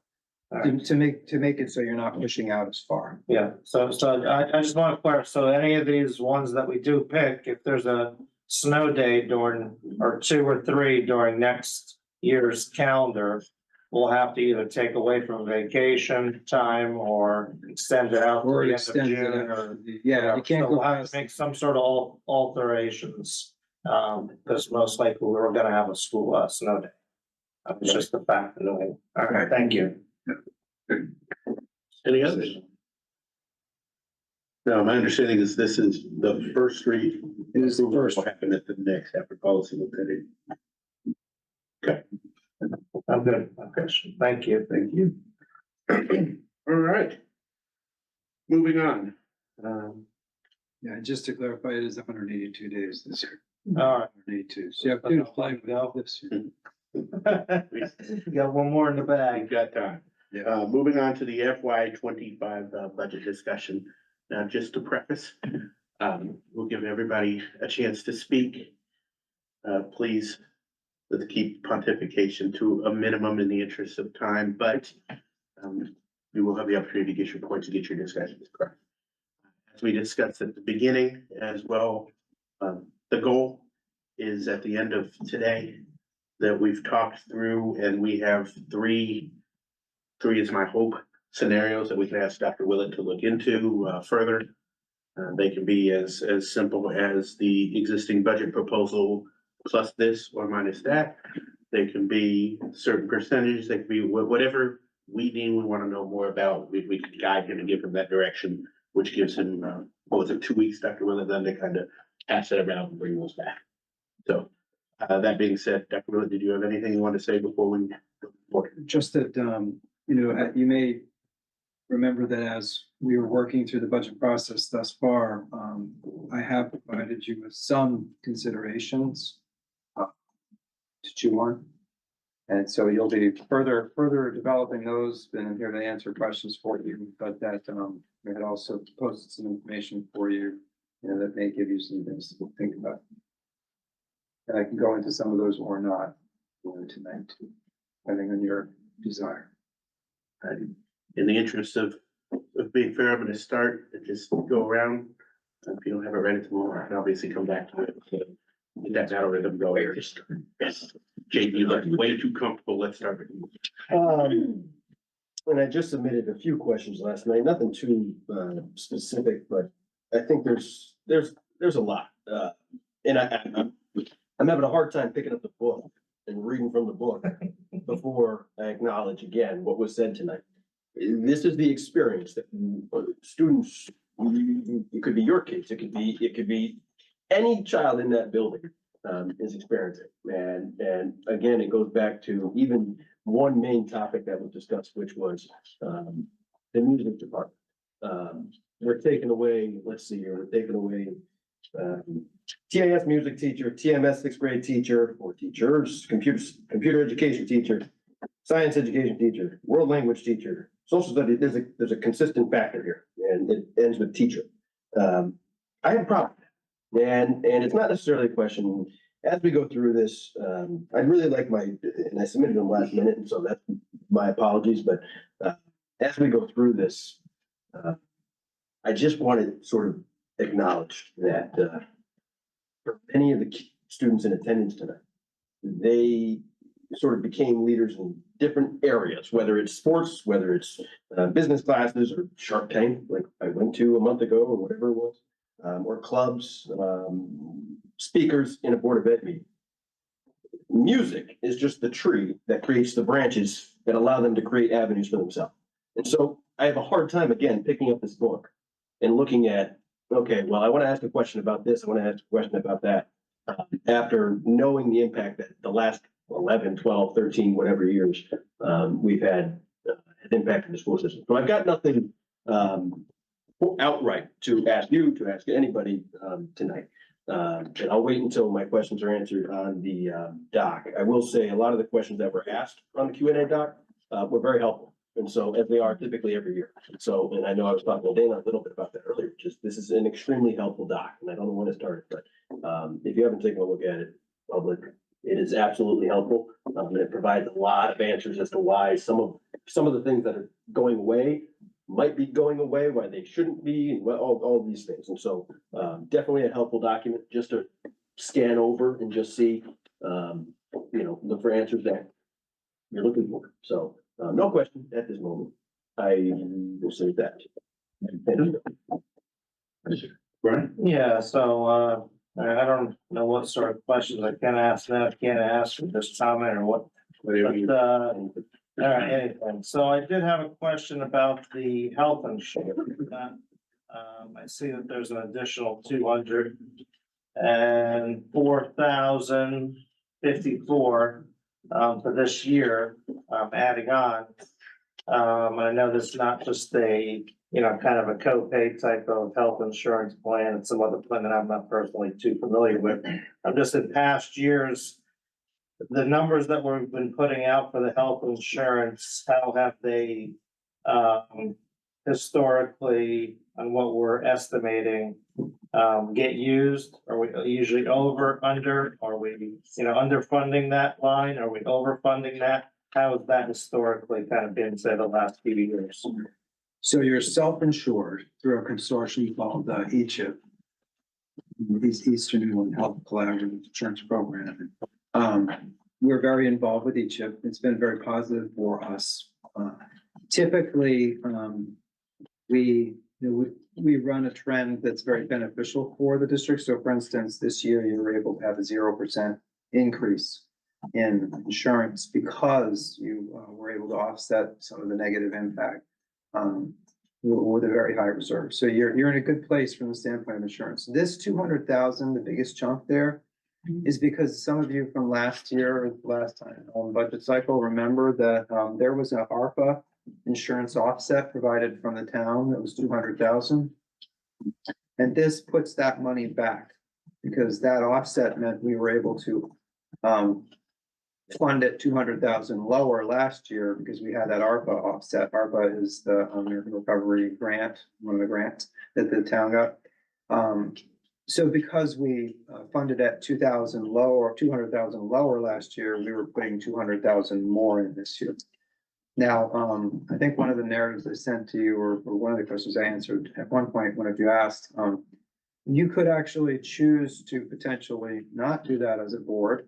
But that right now, what we agreed upon with the town was that, we would provide that ARPA money back into the ECHIP account. The ECHIP account is extremely healthy without it, and the reserves have actually gone up even without, with say that not being in there, but that is what we had talked about with the town and agreed to, is that put that back in. So do you recall, so even just last year, did we, whatever we put in, was it more than we needed to be putting in, or was it not enough, or how? The reserves have gone up since last year. So how much reserves do we have for that line item then, I guess is the question. Well, we're talking about ECHIP's reserves, your insurance program's reserves, and those Yeah. reserves reside in the program, in your ECHIP program, they're not in your operating. Are we mandated to put a certain percent per faculty? How is that calculated to get this figure? You're not mandated, you wanna have a healthy enough reserve so that if you have a terrible year, you can,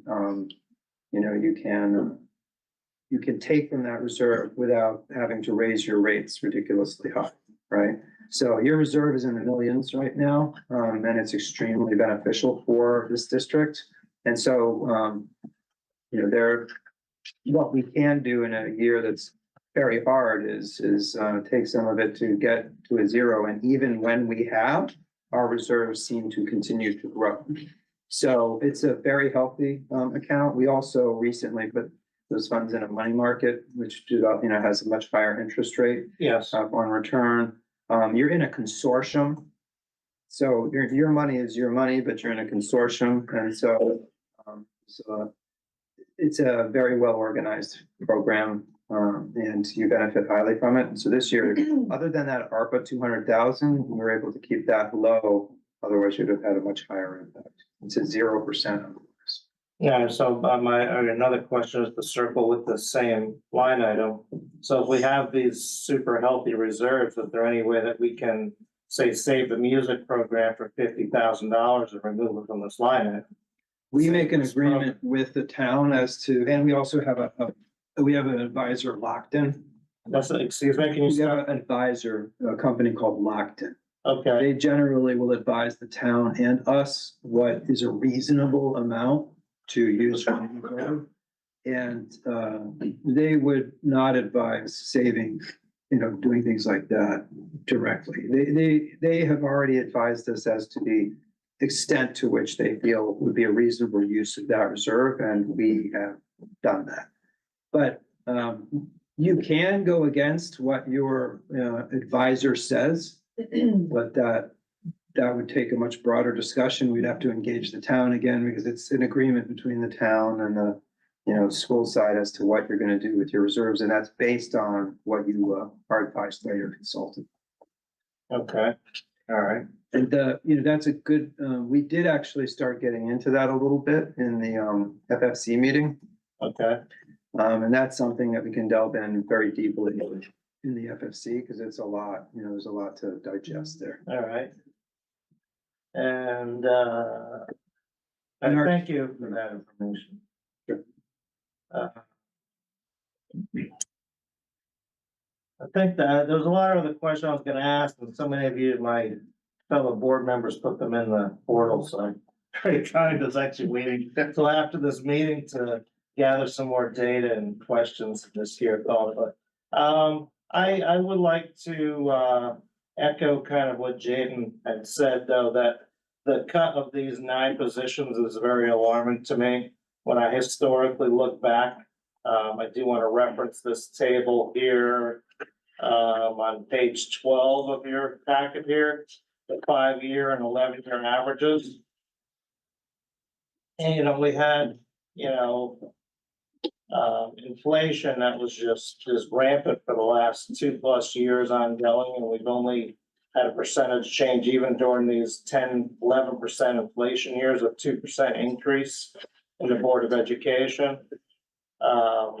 Overall budget, and then if you go 1, 2, 3, 4 years prior to that, we didn't even have a 1% increase. It's, really eye-opening to me.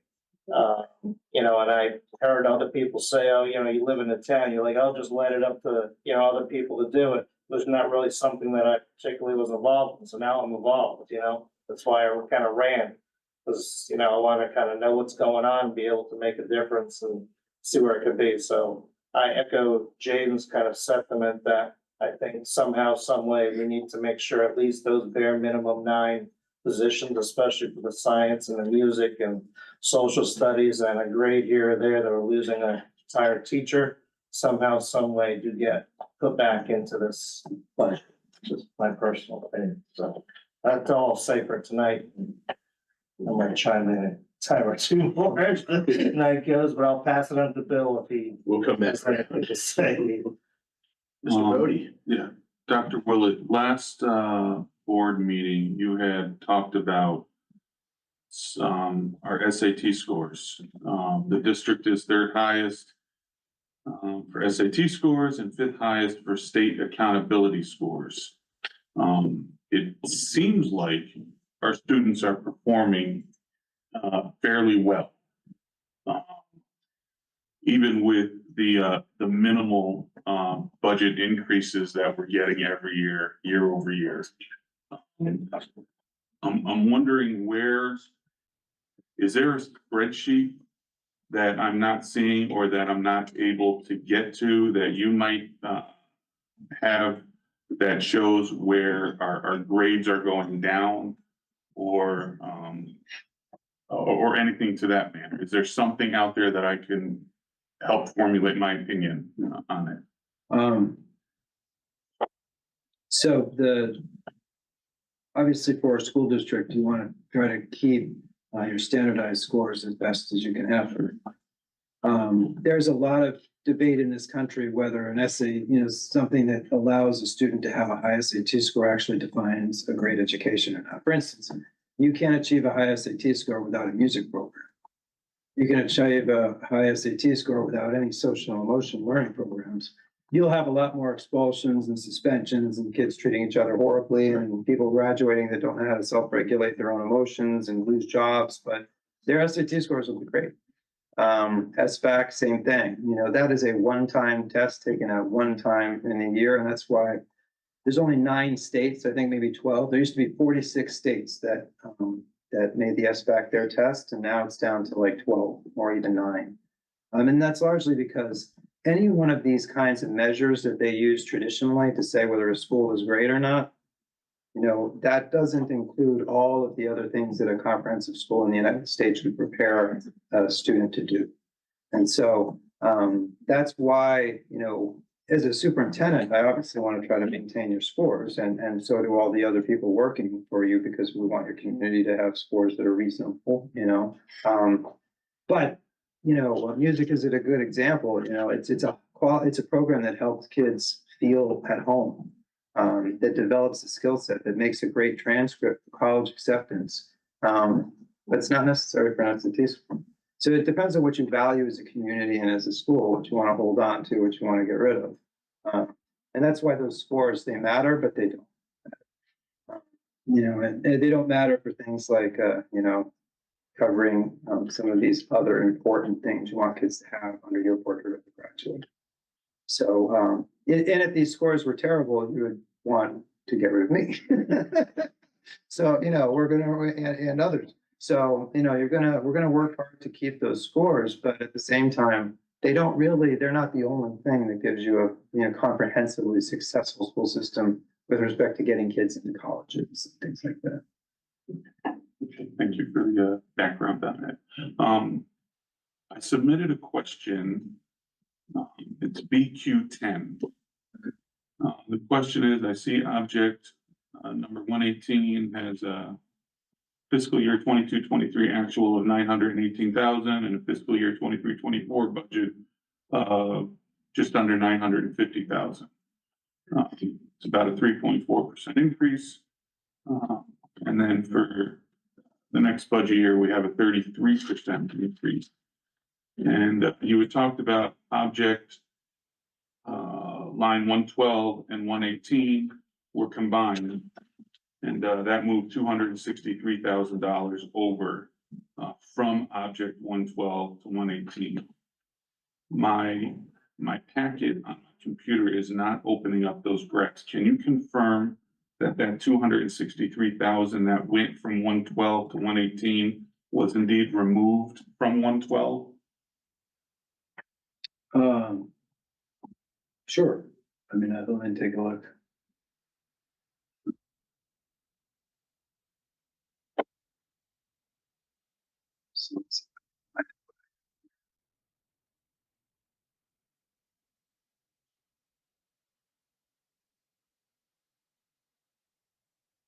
Basically your line, and again, 118 is a roll up. So if you're looking at like page 15, there are lines that roll up into that.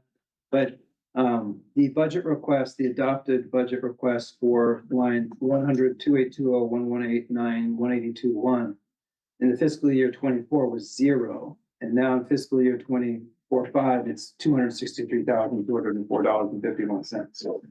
So it definitely got applied to that line, and it wasn't applied to that line previously. Thank you.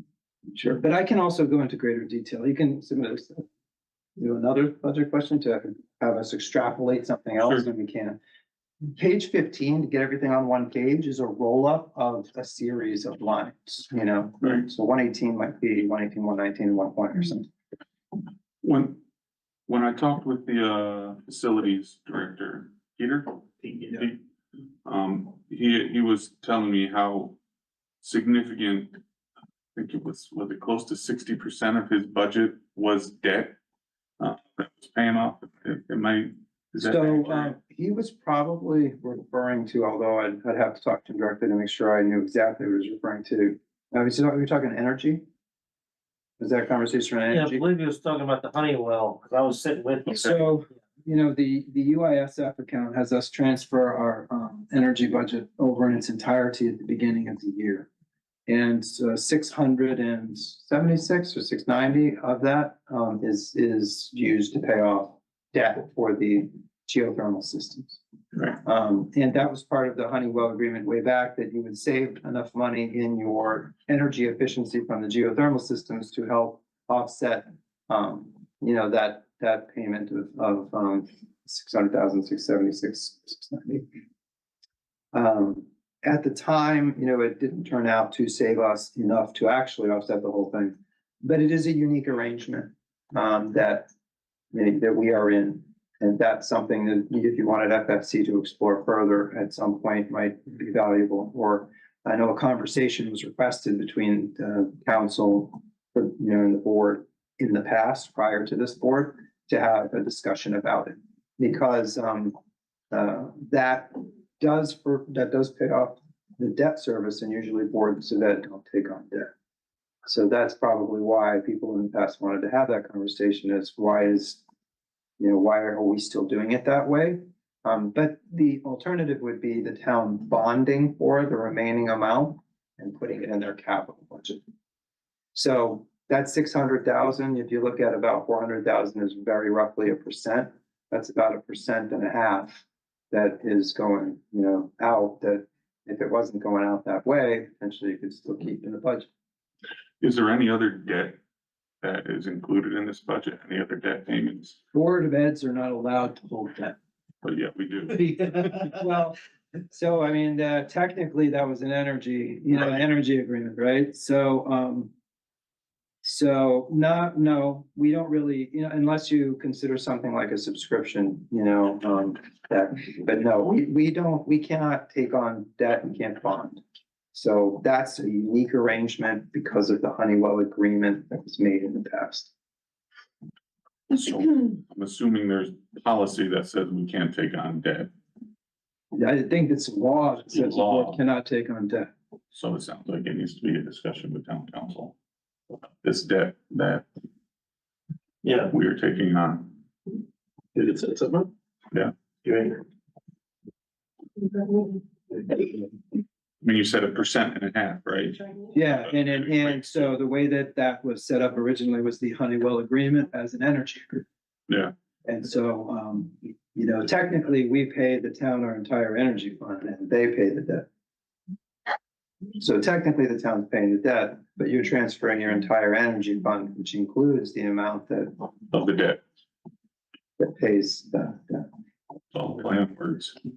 Is that agreement somewhere that we can? Oh, yeah, it's called the UISF agreement. It was shared from the previous FFC folders, but I can put it back up again. Utility Internal Service Fund. Yeah, can you forward that to us? I'll post it to the dashboard. It may not go into the debt itself, but you'll get a sense of what the fund was created to do. The Honeywell agreement is a whole nother expansion off of that. And you have money, the board has money in its USIP account, and so does the town. So any money that we transfer over that is not used for energy is put into your USIP account. The board has a USIP account, the town has a USIP account. And you use that to pay for things like if a boiler blows up, you can go use the USIP account for it if you get the town council's permission. So the money has built up in those two. So Bill, you said. I'm good for now. Yep. Yeah, I want to start out by pointing out, some of the information that was provided in the administrator meeting, which we had last week. Just some things that I just felt like were important to highlight. So, when I asked each of the administrators of the 31 positions that were proposed, that were not even entertained in this budget, because clearly we can't add when we're taking away. What were theirs? And so for Birch Grove, they requested a special education teacher. They actually requested a special education teacher for Birch Grove, as did Dr. Hess, the head of special ed. They ask for one every year. Birch Grove has the highest referral and identification rates by over 30%. However, they only have 3 special education teachers, which is the lowest number in the district. They were looking for paras for kindergarten. So they were hoping to increase to one para per 2 kindergarten classrooms to help as the class sizes are larger than optimal. TIS asked for a youth coach position to be added. They have, I believe, a para who would be interested and is involved with students in mental health. And this would have helped them with their tiered intervention, as their intervention rates are higher than they've ever seen. Anxiety in particular has skyrocketed in their school, and without being addressed only gets worse as the years continue. Birch Grove also mentioned that their anxiety has skyrocketed. So we're talking about K through 5 with the highest levels of anxiety they've ever seen. TIS also asked for an additional 5th grade teacher, which would have allowed them to keep the 5th grade classes to 24 students. So keep that in mind when we're talking about what's going on at TMS, because reducing that team by 2 is going to increase their class sizes to 24. TMS requests a social worker year over year as they don't have one. The SEL impacts from COVID have been huge. They have the highest frequency of student safety issues, which self-harm, that they've ever seen. DHS, they asked for a math teacher and they asked for a business teacher. And as you recall, we eliminated a math teacher and a business teacher last year. So clearly it is not something that they don't feel that they need anymore. I can personally attest, my son is a junior. He is in a intermediate math class, which is actually a class for students who struggle and need a bridge between Algebra 1 and Algebra 2. He has 26 children in his class. The parents' night, his teacher said, I'm lucky if I can get to each student once, every class. My child luckily has the ability to stay after school several days a week, but many other students don't. We also do co-taught, as Ms. Webster explained during her math presentation that we had not that long ago. We have co-taught for Algebra 1, which my son took advantage of. We have co-taught for geometry. We do not have co-taught for intermediate math or for Algebra 2. We don't have the staffing to do that. So these students, many of which are in special education, including my son on IEP, had the ability to have a college prep level co-taught class with support. Now they don't have that for these higher levels. I think it is 65% of the math on the SAT is from Algebra 2. My son is not going to be able to take college prep Algebra 2, given the class sizes and the situation that we're in. Regarding extracurriculars, so obviously we talked about TIS eliminating band. That is the only extracurricular at TIS that is not pay to play. We pay for every single club at TIS now except band.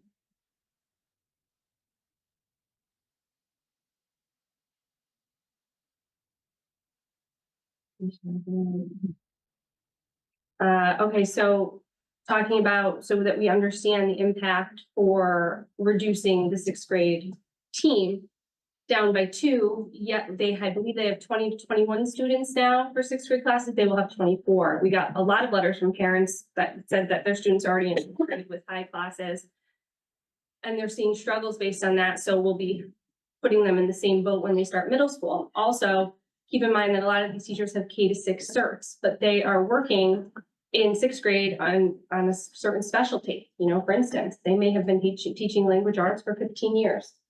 If we're going to mirror the 5th grade approach, that teacher will now be teaching language arts and say social studies, something that they have not taught for years and years and years. We also may be taking a teacher with a K to 6 cert and moving them down to the elementary school, which is kind of a drastic transition for a teacher. Our teachers aren't factory workers. You know, we shouldn't just plug and play them. And with now taking on this extra course subject is going to come more training. And also our students with teachers that, you know, haven't specialized in that particular specialty for a very long time. So there's going to be a loss there as well. I asked about class sizes affecting intervention rates, and TIS, you know, they are very clear that they do not have, there's too limited an amount of spaces for intervention. And students who just fall below are not able to get the support they need due to class size. So again, think about the domino effect of that. You have students that should be getting intervention that maybe aren't. You have students right below that aren't qualifying for intervention. You have a teacher teaching classes of 24, maybe larger. that can't give the extra support to those students. And that student very well then may fall into intervention, which then is going to keep costing us money. It's obviously not good for the student either. We're seeing our staff overloaded, and they're still seeing tremendous effects from the pandemic in kids, especially in social emotional health. Birch Grove is still seeing tremendous effects from kids, especially in social emotional health and in oral language development not being where it should be.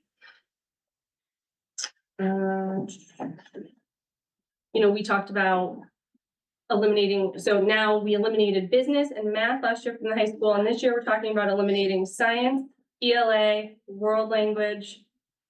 I'm missing one. Science, ELA, and social studies. So effectively in 2 years, we're cutting from every section. We're taking a position away from everyone. And again, my personal experiences, there are large class sizes, maybe not in honors classes, I don't know, but in college prep and non-level, I'm seeing very large class sizes and I'm seeing it impact my student. So if we're eliminating French, then we are also now going down to having one language in our high school and asking if, our children are as competitive as other children going into college. They're not. They have more limited options. This is also taking away their electives, which is giving them more limited options. And they're going to be competing against other students in other districts to go to the same colleges and into the same careers. So I have many more notes, but that was some of my high level things. I really just wanted to make sure. I know we each had our own discussions, so obviously we weren't able to cover the same things. I think on the budget Q&A, I actually asked what, percentages we see in budgets from comparable districts, and we're at the bottom, guys. So the question is, do you think our students deserve the same level of education as the students they'll be competing against in comparable districts? I think the answer is yes. But as Brian pointed out, we haven't been doing that. So like Brian, I think that we are definitely doing a disservice I understand why we are looking at these particular positions, but I think we're getting to a point where there's nowhere else to look. I think we're doing a disservice by eliminating any of these.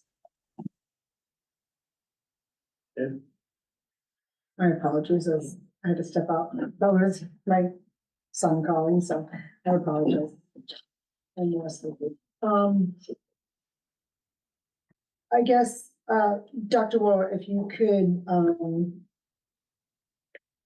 so I'll go back to that table on page 12 that Brian referenced and Jen referenced, 1%, back in 2014, and it got a couple of zeros, 0.78, 0.4, 0.10. I don't need to read it for you guys to see it, but 1.71 for 11-year average.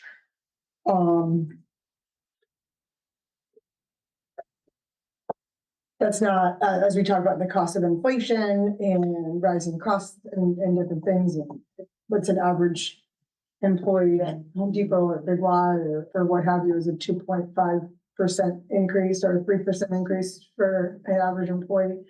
We're not even giving our school district the average increase, and that's just round numbers, right? So I guess I understand why if we were gonna do a level of services budget, that would be, my notes were 9 points, whatever it was. I've lost my key. Thank you. I guess looking at this proposed budget and listening to what our educators had to say, what our administrators had to say, what a lot of our correspondence has to say, and just reading this, I don't see how this budget supports Portrait of a Graduate, supports many of our programs. I guess, Dr. Wood, if you could humor me and advise me if this budget supports Portrait of a Graduate with eliminating these programs. Why are you talking about? I'm just talking as a whole, right? So Portrait of Graduate is, it's an overall mission vision of the district for skills and dispositions, right? Right. And so, these skills and dispositions are things you want your graduate to have when they move on into the world. So anything that would eliminate a program like SEL or things like that would hurt your portrait of a graduate. And so, I think sometimes people, wonder why certain things are chosen. Certainly like an impact on music will hurt your portrait of a graduate. But when we do make a choice to do something, I sit down with the principal, and there is a series of things that we go through for budget steps. They do a presentation to me. We go through their budget line by line, and then we have a conversation about what would be the thing, that would be the least impactful if we had to choose something. So everything that's in this budget is chosen for a specific reason and is not for any other purpose. It's not to get people out. It's not, what the Yankee Institute says. Consulting. It's to get, it's actually, so for instance, for that, you can't take a music hit in a middle school where you'd start in TIS, have no music in EMS and then go back to the high school. You can't do that. There's a retiree down there. And so, the objective would be to try to do something that wouldn't take away from intervention. You can't take away from intervention. You can't push your class sizes higher. You can't do any of those things at TIS. So the only thing that you can take really, if you're going to take something there, is music. And now that we don't want to do that, yes, for a graduate, but keep in mind when you're thinking about these things that this wasn't done just serendipitously. It is from a process of a lot of conversation and calculation. It's not good. Nobody wants to do this, but it wasn't thrown out there just to get people to come out. It's thrown out there because there were long-term conversations about what would be the thing that was least damaging to the system. We had to do something, and it's all bad. It's all bad. So I guess you answered my question, Dr. Moore. So I think, because if you look at the last 11 years, and you look at what a level services budget would have been, a 9.5% increase, your exact words was, it's least damaging. And that's scary when we're utilizing that verbiage describing our school budget and our students. So I just feel like you're eliminating these positions. And again, yes, people positions, but when you think about it, it's curriculum, it's class, it's opportunity, it's availability. You talk about French. So if I'm the sophomore or the junior who's taken 2 years of French, now I don't have French next year, but I'm supposed to have 3 years of a world language, right? As my requirement.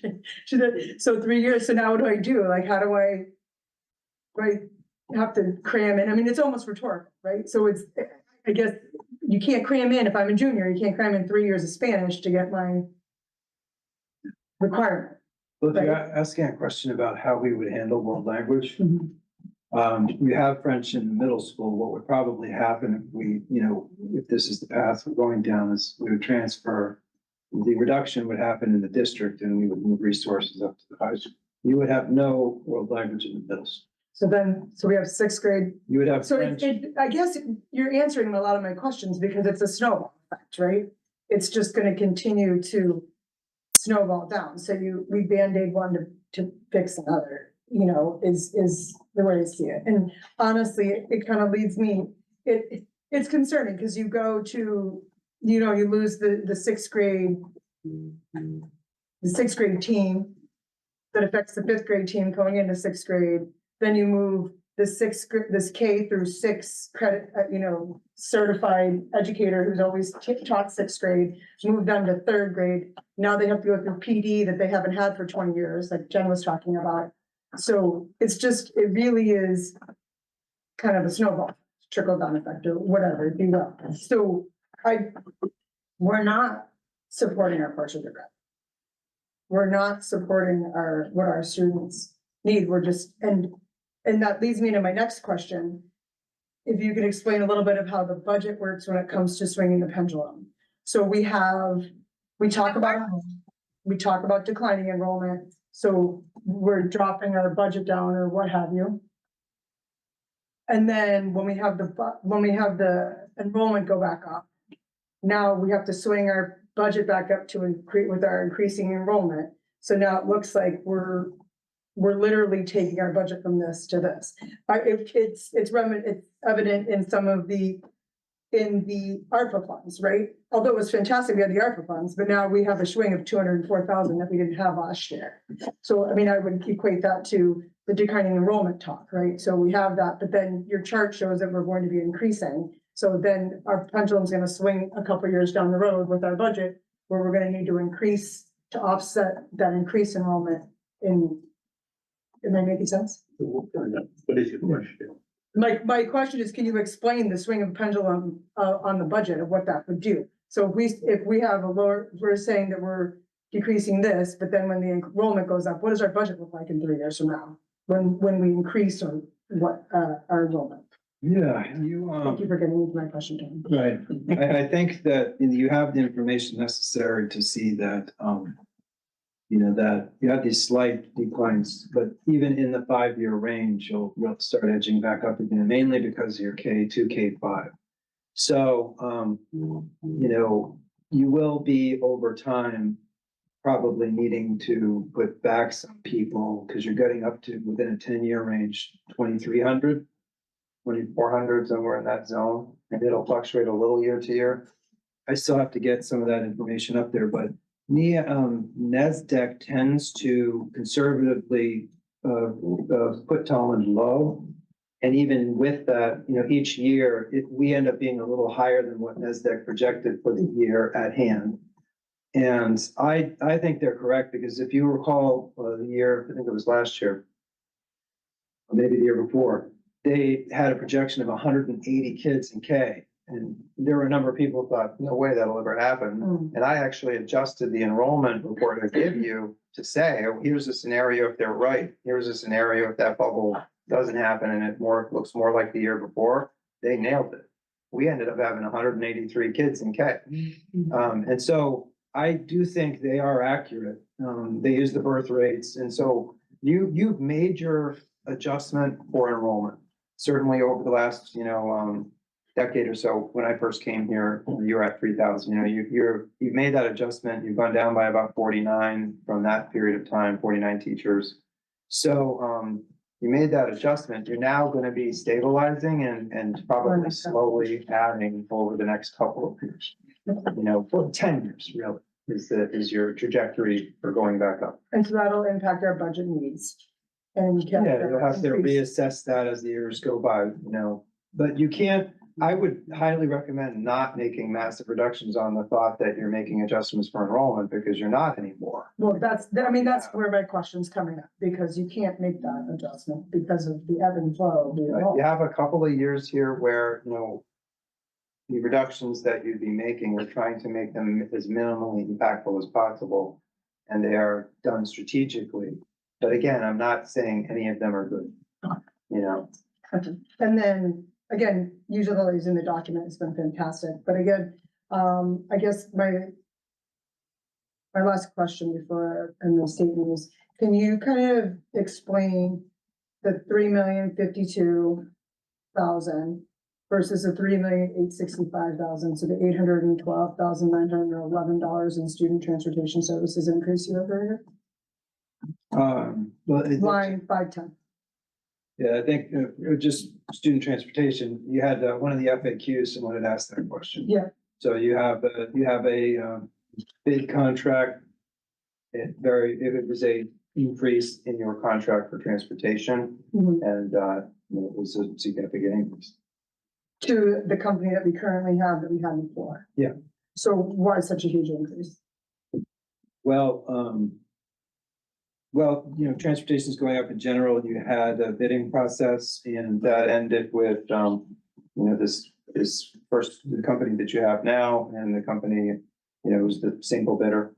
You have one bidder. Your choice, if you wanted to do something different, would be to create your own bus fleet, which would require a significant capital investment and personnel investment. You'd have to create an entire department basically for transportation and hire your own drivers. So that, going with your one bidder there was pretty much the choice you have.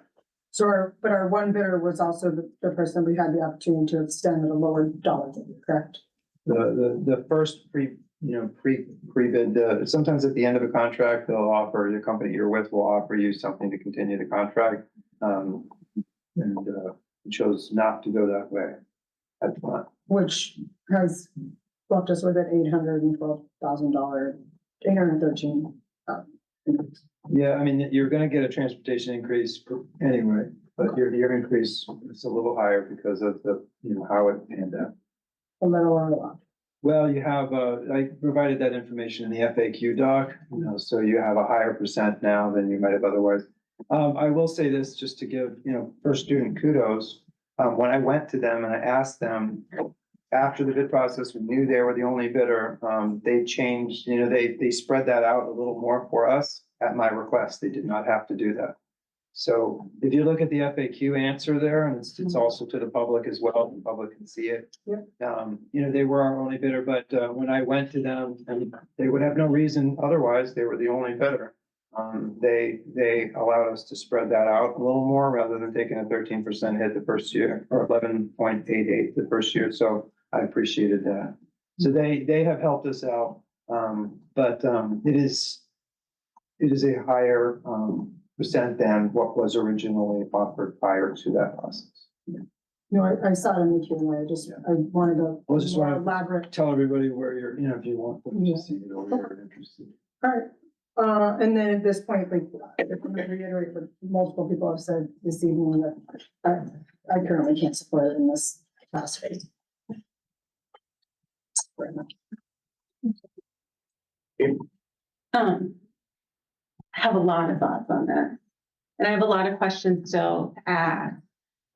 I'll admit, I was really struggling with this process. I'm responsible for 2 budgets in my department. I write the budget for a grant, and I kept having to remind myself that this isn't a business. This is the work of the government, and our job is to figure out how to make sure that we're providing services to the school that benefits the students so that our district remains competitive. So I have to sort of keep pulling myself back into the reality of this process. So, I appreciate any patience that anybody can offer me as I continue to kind of learn what's going on. I do feel like some of the information that we have isn't enough to be going through this process at the moment. And, some of that is I'm learning what to ask.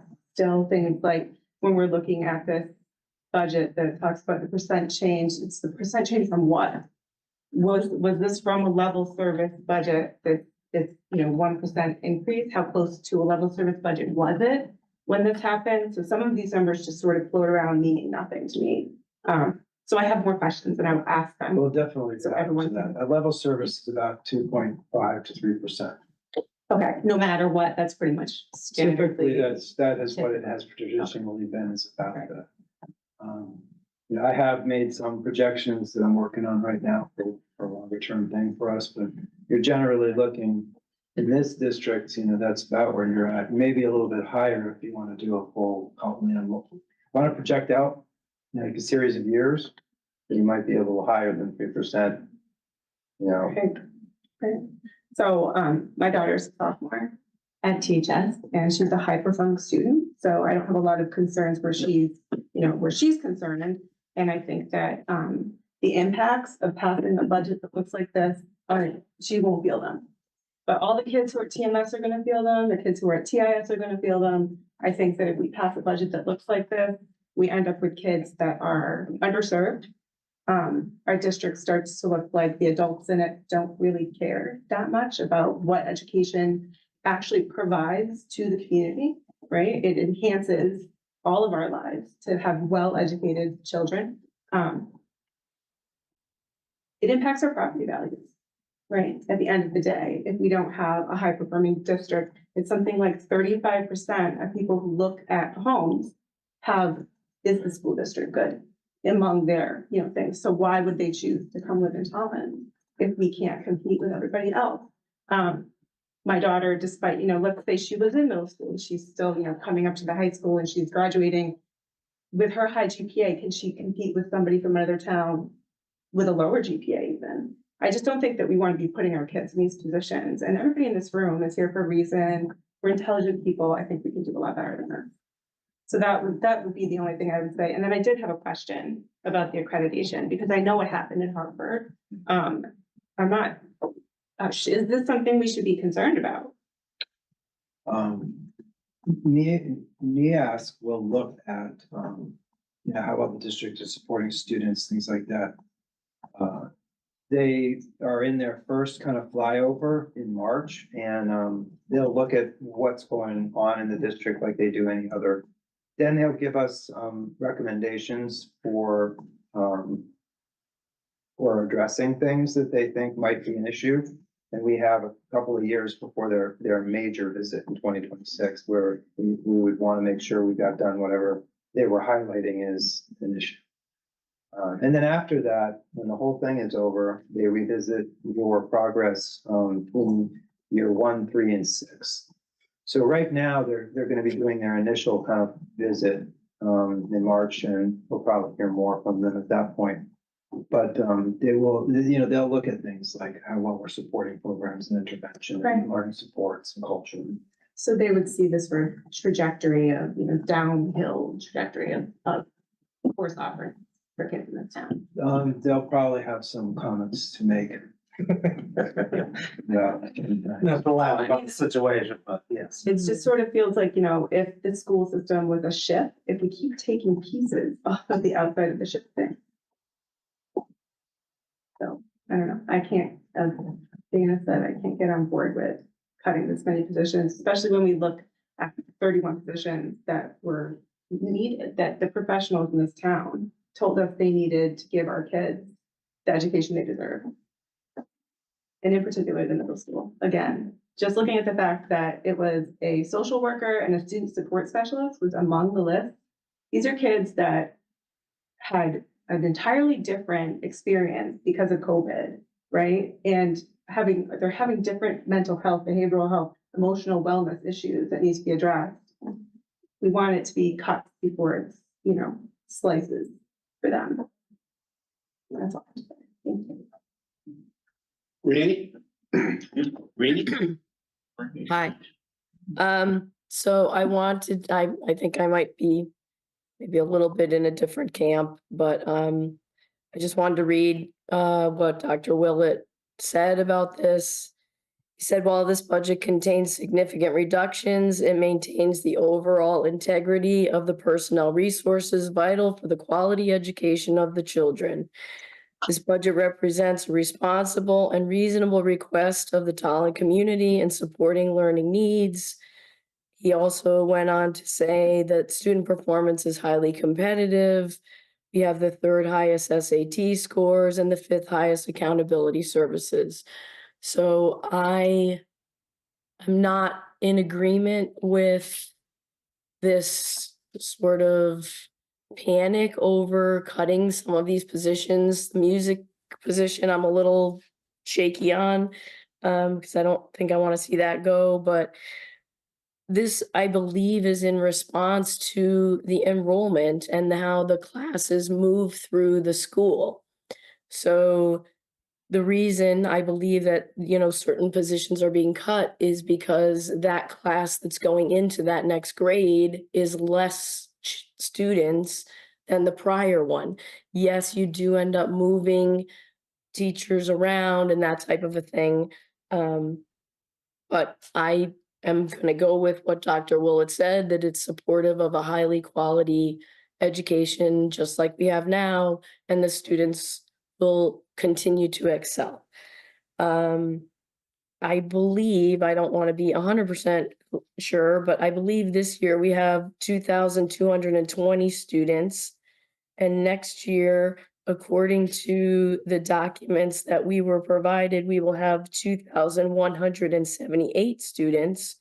So a difference of we'll have 42 students less than we do now, which, they could be spread out. So it's not always a 1-for-1. But when I look through the documents that Dr. Willett gave us about the class sizes, they seem reasonable and similar to what they've always been. I would personally be wondering about I believe we have 3 curriculum administrators. Do we need 3? Because to me, that I'd rather keep a teacher or 2 than maybe those positions can be combined. According to the chart we have here, in 2013, we had 2,600 students. And we're gonna be down to 2,178. So again, can we do a little bit on the admin side perhaps or something so that it's not as impactful to the students? I don't know. I'm just making a suggestion. I would like to look at the list that Dr. Willett had presented of possible cuts, and see if maybe some of those are more palatable than some of the ones that are currently on the table. So, that's what I'm going by, what Dr. Willett said and what his presentation is here. Thank you. To the point Ms. Viso was making, I'm sorry. To the point that Ms. Viso was making, where I proceeded to making. I think you're not. We, sorry. Okay, to the point that I think Ms. Viso was making, you know, the things that are suggested, there's thought behind them and, the adjustments, that I provided you are options.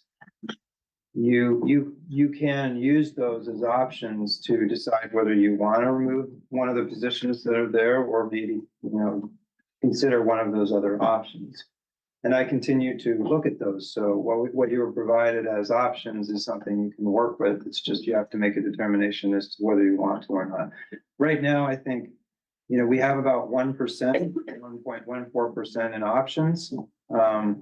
You can either use some of those options to put back, some things in lieu of, right now you're at a 698.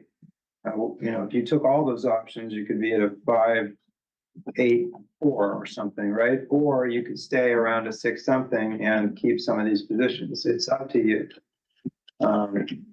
So you can, decide at your discretion what you think would be the most appropriate thing to do there. But I tried to help in that process by giving you some options. Some of those options, you may be requesting that I go back and do certain things, and for instance, that 200 that was brought up earlier by Mr. Thompson, you could ask me to go back and suggest to the town that we not put that money back in there because the reserve balance was high enough and went higher without it. In which case I can do that, but that's, these are things you can ask me to do and I would pursue them. And I would be, Dr. Willett, in favor of that. If the reserve went up, I don't know that we need to add additional money to that, in lieu of maybe some other things. And also, I did want to say that from my understanding, a comprehensive high school, you need about 800 students in order to really have a fully comprehensive learning experience. Unfortunately, because of where we're at now, down to 600 and some change or close to 700, it's hard to support all of these programs because we just don't have enough kids in each class to really attend all the classes. So that's why, unfortunately, some of them end up on a chopping block. And I would like to see the board, as we go forward, start really looking at ways to attract students to come here, tuition paying students, whatever it might be, so that we can put some of these programs back into the schools and have the money to support them. And that's another conversation for another day, hopefully sooner rather than later. But that would be what I would like to see happen so that we can give them a robust experience throughout their years here.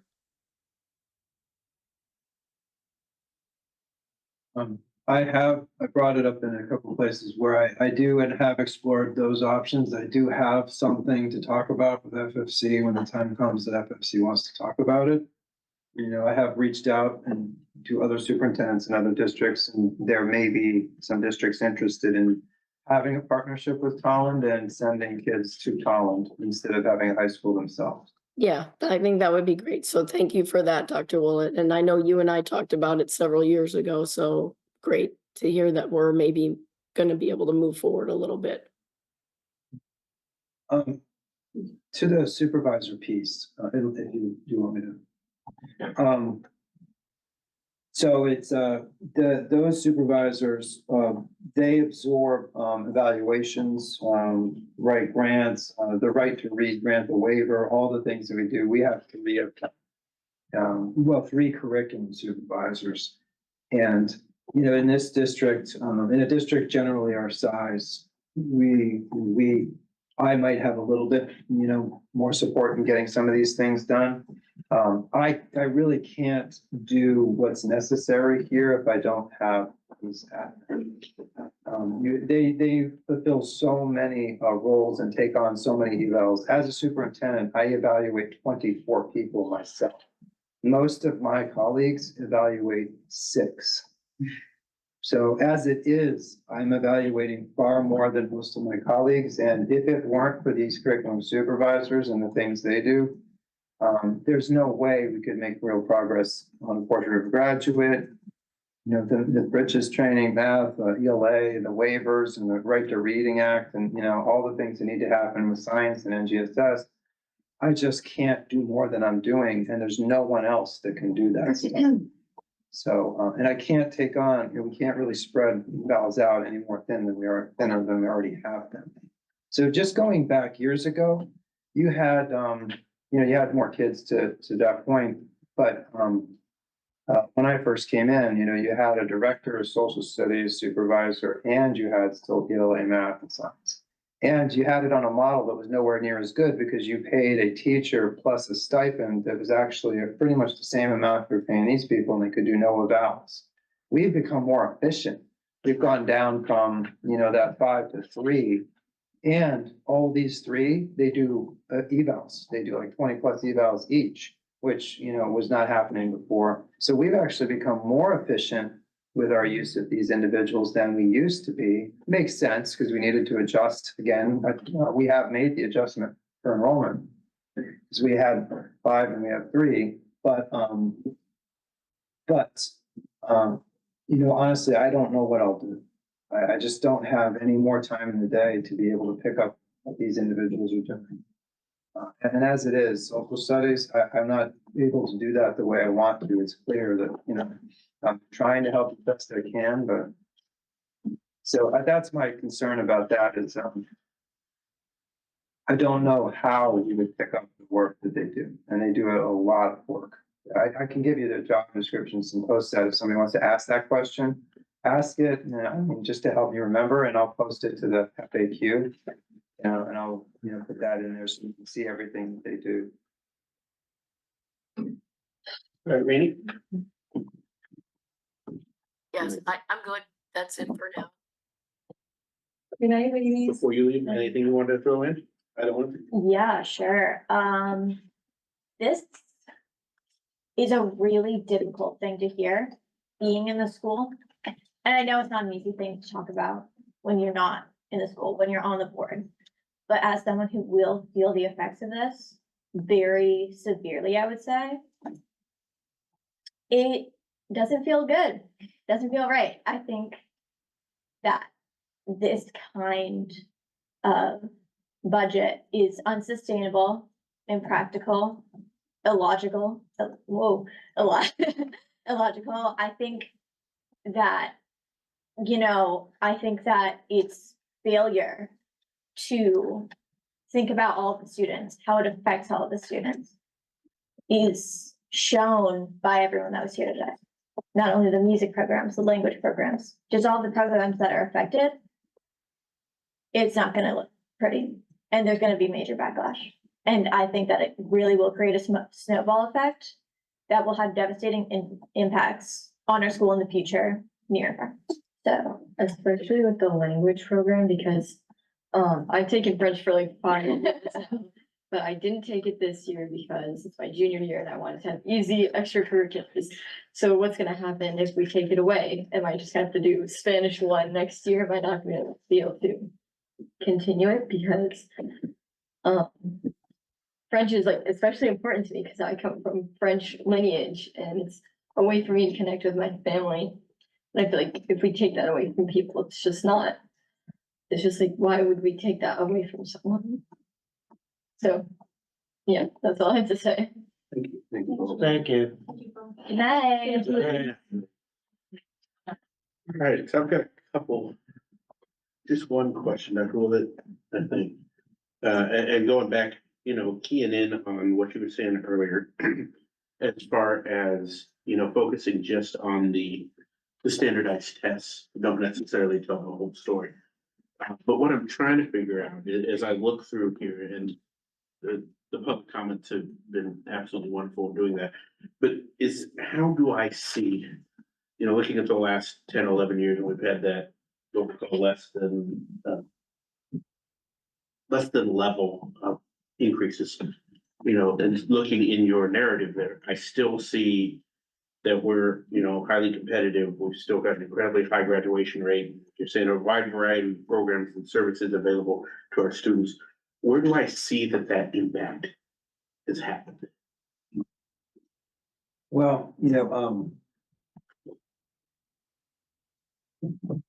my job is to take difficult circumstances and try to do the best I can, and with the help of the educators that are dedicated to making it work. And so, we're not Shark Tank people. We're more along the lines of we'll give and give and give. We'll bend over backwards. We'll do everything we can to make it work. And even with things that are reduced, we lost the child development program, for instance, which is a real thing. But, and this is the kind of thing, it's a catch-22, right? Because making it work another way, the catch-22 is somebody who criticizes you and say, well, see, it never really disappeared, but it does. Things do disappear. I could create a list of things that have. People will say, well, then you put other programs in. But what you're noticing really now is a program like LEAP, for instance, or TTA. Those were programs that did it differently. They're not necessarily new. So for instance, somebody might say, well, you lost this, but you got LEAP. Well, we used to outplace kids that are in LEAP, but now we keep them in district. So you're actually doing a lot of cost avoidance, and it keeps your budget from being higher at a very dangerous time for you, a pivotal time for Tolland. Not dangerous, it's an excessive word, but at a time where there's a lot of considerations and challenges across the state with budgets and in localities like Tolland, we are creating things that have offset impacts that you used to have or would have more dramatically. So it's what LEAP does is not actually new. LEAP just does it, in-house versus you paying out of house for it. TTA does it in-house, so you're not paying out of house for it. Those aren't new. Those are just something that's done differently. So what you see mostly is, as things that are a little different than they were in the past, have to do with more of the options kids had for electives, the things that diversified their experience, the things that would go on a transcript for college, not necessarily, the SAT, but how many other co-curriculars or other stuff, other experiences they had. And we've fought very hard to keep as many of those things as we can. But when the budgets, are tough, and they are tough here and elsewhere, that's what you tend to lose. Because you try to keep the core and you keep the intervention, but business stuff, there are fewer business options, or there's not the child development program. And again, we created the creative preschool, but there's no teacher there, right? That's really with our FRC. So it's a program that does some of what it used to do, but not really what it used to do. So I can create a list of the things that you've incurred that, programs and things you've lost over the years, if you want me to. Some of it you've already heard before. And I don't want to beat a dead horse on some of those things. But an example of how that erosion slowly happens is the next iteration of the erosion in world language would be that you don't have it at the middle school, you would have it at the high school. So you may not lose French as a district, you just won't have it in the middle school, because we would transfer and move around staff to keep French at the high school. But, give it up at the middle school. That's what that would happen, with this really. So you used to have languages you know, I think earlier in early grades, when I first came in as a principal, you had a robust language program, then you had some really terrible budget years, lost it entirely and then get it back as a special. But you used to have a more expansive one, even when I was here. And there are other examples of things like that, schedules you're able to run, things you were able to do. But, you know, it's a tough time for, you know, Connecticut and school districts in Connecticut. There's a shift towards emphasis on magnet schools. Your ECS funding is going down. So, you know, I recognize the difficulties that you face as a board, and I'm here to help you try to figure out a way through them. You know, unlike this, the concept that, you know, all we're trying to do is find ways to puff up the budget and mislead people. Actually, what we're trying to do is, you know, an example would be you lose job development, I try to find you creative preschool. I'll do everything I can to find ways to make things happen for you, but there's only so much you can do. And you are in a, you know, we are in a pickle because we do have to start to find ways to help offset the impact on, you know, the community. One of those ways is what Visa was talking about, which we have talked about and I have been pursuing, and I do actually have a district that is interested, is to start bringing in tuition kids. Another is you start looking at your arrangements and agreements. You know, and try to figure out why certain things are tied up the way they are. Maybe that could be different. You know, we could expand our relationship with open choice. Right now, I only take in a certain number of kids per year. I could magnify that number, and we would have to create a more expansive preschool to do it. So there'd be an investment to create a more expansive preschool to attract more kids towards Tolland from the open choice program. But once we did, that number would increase dramatically, because I've seen that happen before. And that in many districts has a very, very significant offset. So things I have mentioned before, I just need your authorization to go ahead with. I can expand your open choice program. I can start to try to solidify relationships with other places for tuition, things like that. You know, the kids would come here for high school. I need your go ahead to do things like that. That's in the long term, and I'm looking out a couple of years, multi-year. If I have that authorization, I can really start to try to do those things for you. But in the short term, you really just are trying to control your spend. You know, we'll do the best we can and make adjustments where, you know, where we can make them. But if you had a higher budget this year, because I did a projection out that's not done yet, so I didn't want to put it out there because I'm still working on it with the admin and with others.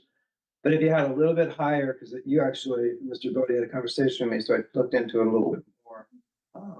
If you had a little higher of a one this year, you might be able to have a little lower one the next year. And the following years, you might bump up though again, but you might be able to control next year a little bit if you have a higher one this year.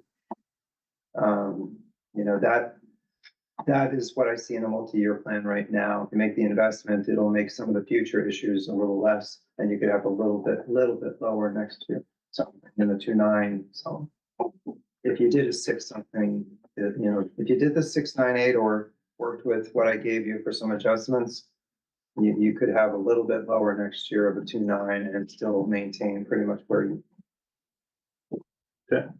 To tell you what I'd like to do now, let me read the 3 scenarios as I've interpreted them. There we go. And then we'll go around one more time to give you a chance to comment or have something more to say. And I just, while he still has that thought from his discussion, can I just add in, can we see that lost list of programs or classes or whatever you had mentioned? You know, me as being someone new, and I'm sure a few other people here, I'd love to see maybe I don't know, 5, 10 year, I don't know how far back you want. Yeah, it's up to you and how productive you feel that conversation will be. Sometimes. How far back do we want them to go? What's that? 5, 10, 7? Yeah, I mean, if you want to throw that, just as a reminder, throw that, you know, one of you throw that question in there, just so we can, Yeah. if you would do that, Mr. Thompson, thank you, and then it'll cue me to go answer that one. I'll probably want to go back though, just. We're in like 10 years. 10 years. All right. Tom, I'm sorry, I have a family situation. I just sent you an email. As soon as I get to the car, I'm gonna log in. Okay. So I will be on the car remote and then I'll be at home remote. I apologize. Then you're fine. I sent you an email. I'm sorry. Got to really keep it on your thing. I'll watch. Yeah, I mean, as soon as I get in the car, I'll log in. Just be safe. Thank you, guys. I apologize. Okay, so, the three I've got, like I said, then we'll go back around, quickly to add to it, but I just want to make sure I interpret it. First one, what does the budget proposal look like with the recommended reduction positions added back in?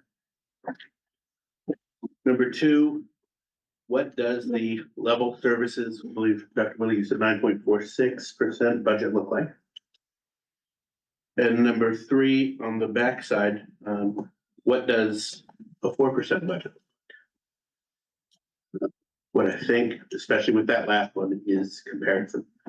The budget is about priorities. And if the numbers are priority, what does that mean? To see that.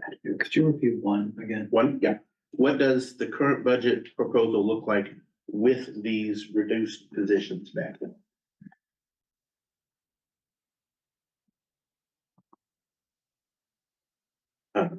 And then, and just a note, Dr. Willett, you know, I think we're at the point, we're past the point, to the comments that some of the people made, where any options are off the table. I'm particularly interested, I think, Jen and I are trying to create some avenues of conversation with the town that could be utilized to check the temperatures of some of these options.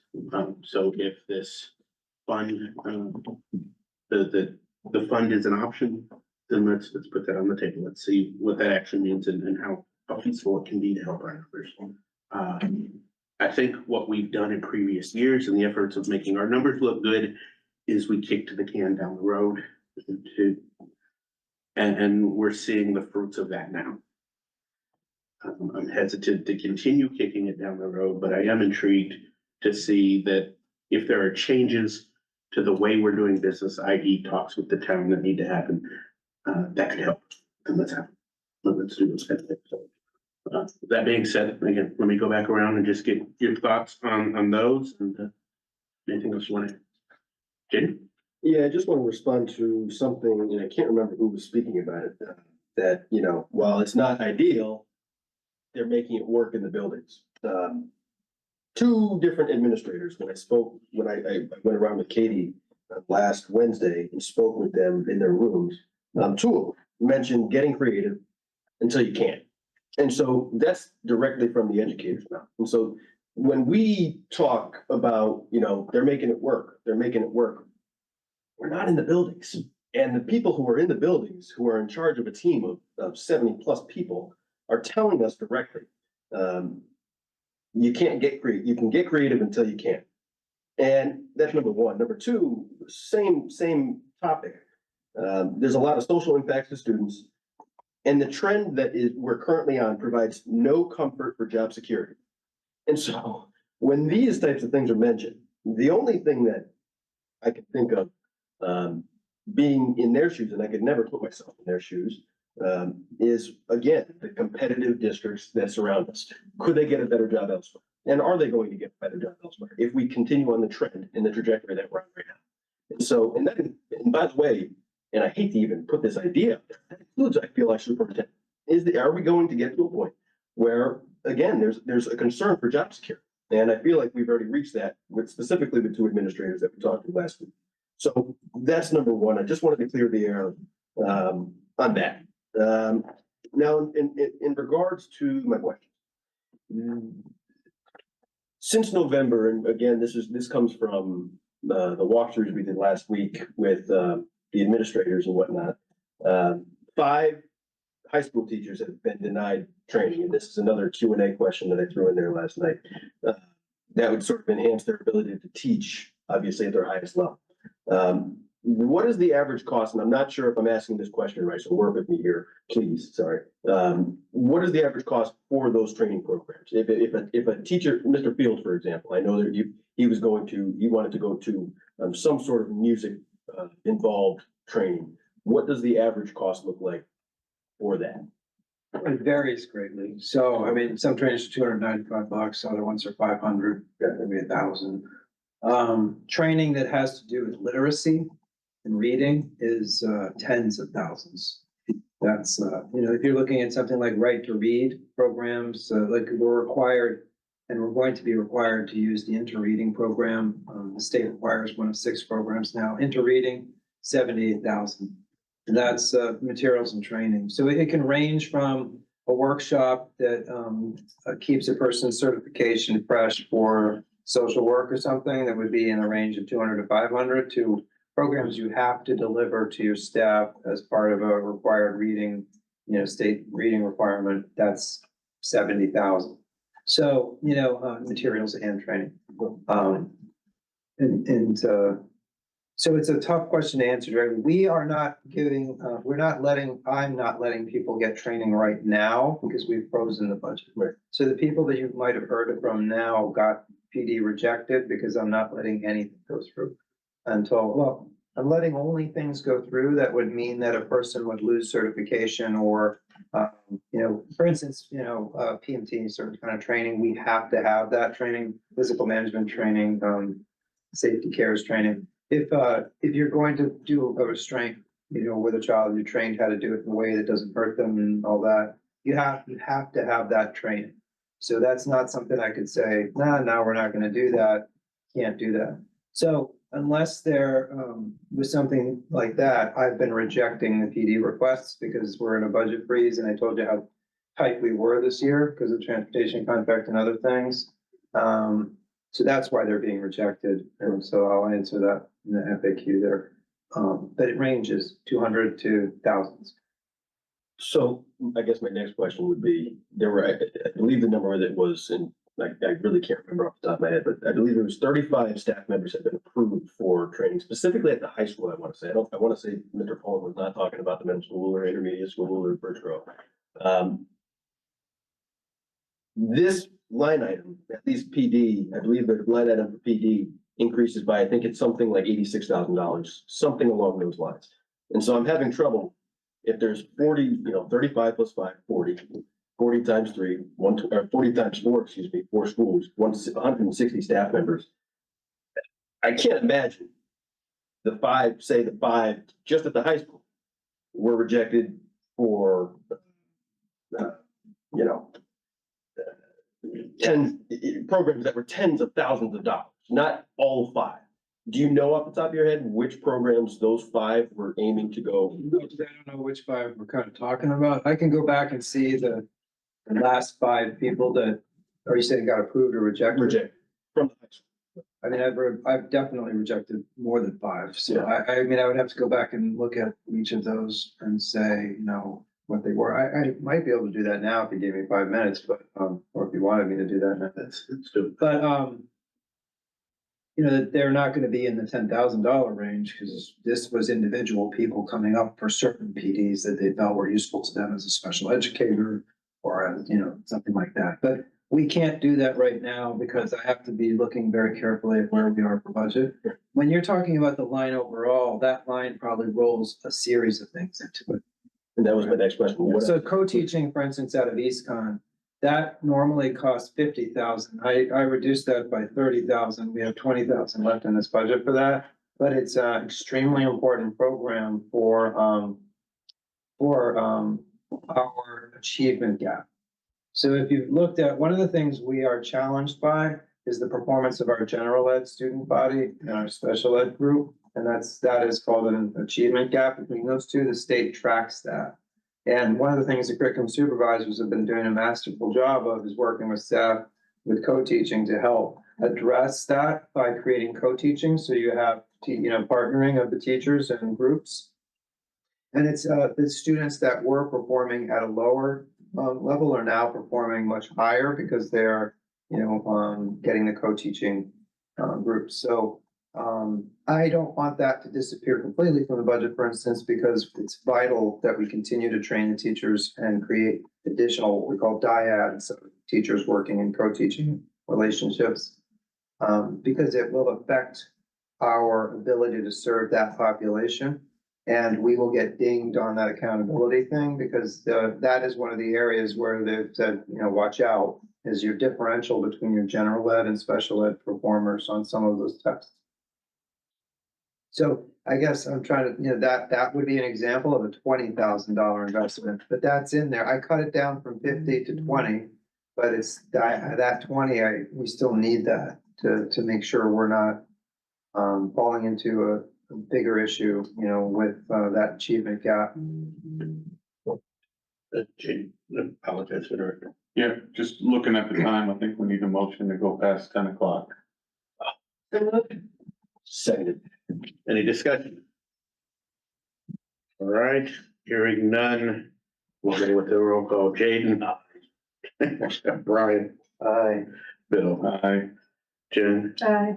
Katie. Aye. Rini. Nay. And I'll be honest with you, I'm sick. I'm not gonna stay on that much longer. Fair enough, understandable, get better. Dana, can you hear? Aye.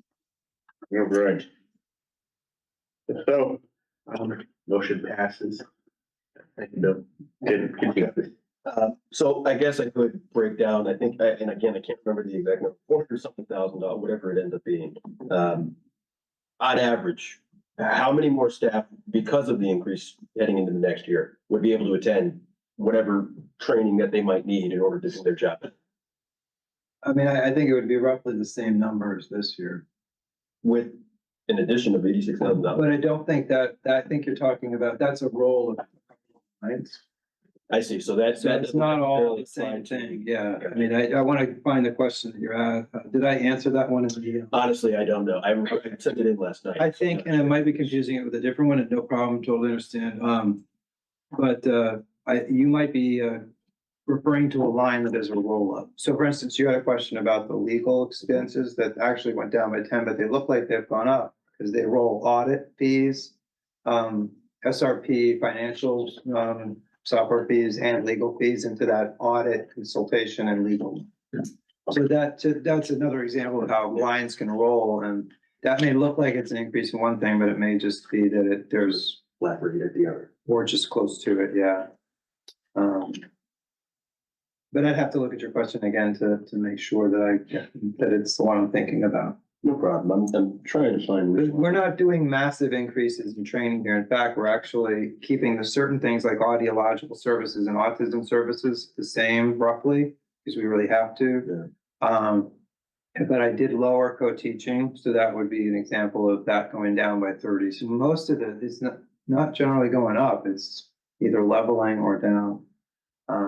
You will see an increase in the future though with things like Right to Read. We were able to cover it with a grant this year that was 78 grand of the 84 we have to spend. But the following years we'll have that grant. Cool. The rest, I'll just wait. It's line item 325 is what I'm looking at, just for reference in terms of why I'm getting confused a little bit. Sure. Give me a second. No problem. It's let's see. PD and other professional educational services, line or object 325. So are you looking on page 15? Page 15, yeah. All right, so page 15, and I have to like rolls 325 has a couple of lines that roll into it. So that would be, that line 325 has in it, that 30,000 I reduced. It's got 25,000 for, autism training, because you have to keep people, give you an example. Years ago, 6 kids were $1.6 million that were on the autism spectrum, and now we have many more served that are actually served at half that or much less of a cost. And part of that is we train our staff in these things, and now we do these things in-house versus things that had to be out. So, so for instance, that what you're talking about includes audiological services. This is for kids who can't hear, or having struggles with that. 325 also rolls in, I'll have to look at the cross section, but it's definitely not just some flat increase in, PD. There's no additional kind of thing going on there. If you give me a minute, I'll look at the cross. No problem. It's also in the Q&A too, so you don't have to rush and, find the answer there. Do you know what number it was in the Q&A? I want to, good question. It's one of the last. It's probably at the very end there. Yeah. So Dr. Willett, in the interest of getting, why don't we Sure. put that one on the Q&A? Yeah, And Jane, if you don't mind. No problem. Okay. I think if it's BQ 45, it's in there, you'll see it. Okay, I'll take a look tonight. Yeah. But can I clarify the 3 scenarios? Yeah. Yeah.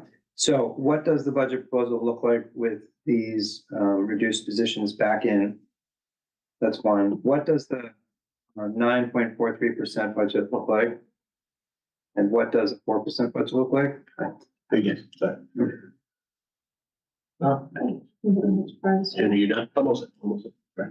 Really, I had a super quick number. So in these scenarios, are we going to be going to the town and in these scenarios for the 400K for the Honeywell and the 204K for the health insurance, that'll be $604,000? Is that discussion gonna be had, or how do we work that? I think we are gonna have to have those conversations. What I'm asking for Dr. Willett with these, Yes. are those required to do that? If so, what else?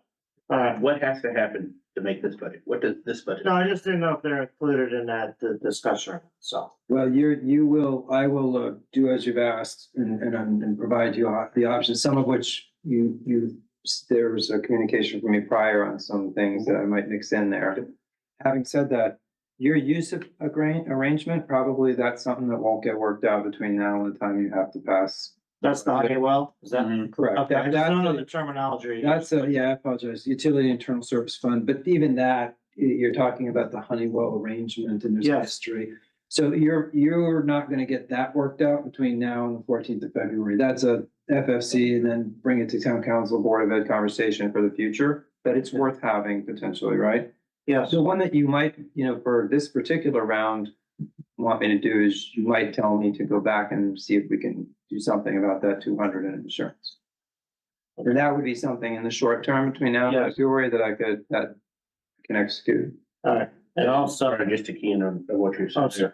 No, I just want to add, the items that are being discussed that don't necessarily fit into that short-term bubble, I am noting. okay, And then we'll kick it to the appropriate committee to include on agendas so that, like I said, budget season is all year long. So February the 15th, when we're done with this one, or whatever it is, we can start those conversations to start looking for next year, try to make it easier. So we're not gonna lose them. We will Yeah. fix it. yeah. And the other thing I did want to say, I know at the last meeting, we did approve the 50,000 to be used towards some of the technology of the replacement of the computers and whatnot. Is that 50,000 in this budget? That Has would it be been one of the reduced? things, you can strip that out. So we have 50,000 we can we can use for one teacher, right? Well, I'm making a list of the things that you would be able to offset. Now, the thing Trying to about get that, teachers.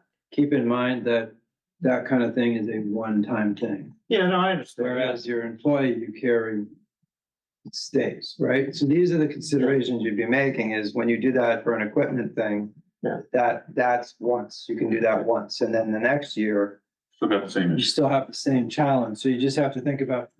Yeah, we You gotta have find options. 50,000 for Options. Ashmore, right? Yeah, I understand. I get you. All right, I'm all done for tonight. Thank you. But those are great questions. Because I mean, those are some of the decisions that happened in previous years.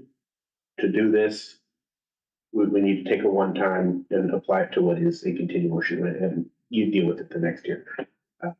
Not saying that we don't have to do that, but we want to go into it with absolutely wide open. What has to happen to make these numbers? And we'll make them. Is it realistic, Dr. Willett, to say that under normal circumstances, if we're following inflation with our budget, that year over year, we would, for the most part, get a level services budget?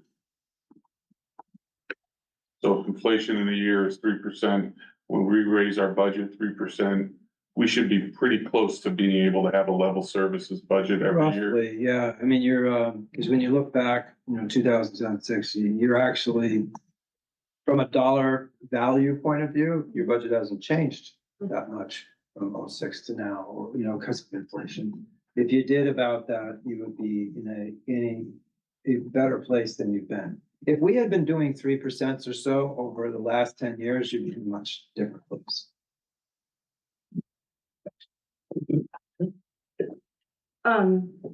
Yeah, I did want to talk about the enrollment for just a second, and I see the news off, which was not my intention when I addressed this. It's just that this narrative comes up every single year as, you know, a reason for reduction, and it's something I can't wrap my mind around. We were, you know, Rini called out, you know, this year and next year, and the 2220 and the 2178. Well, look at the next year, then we're back up to 2187.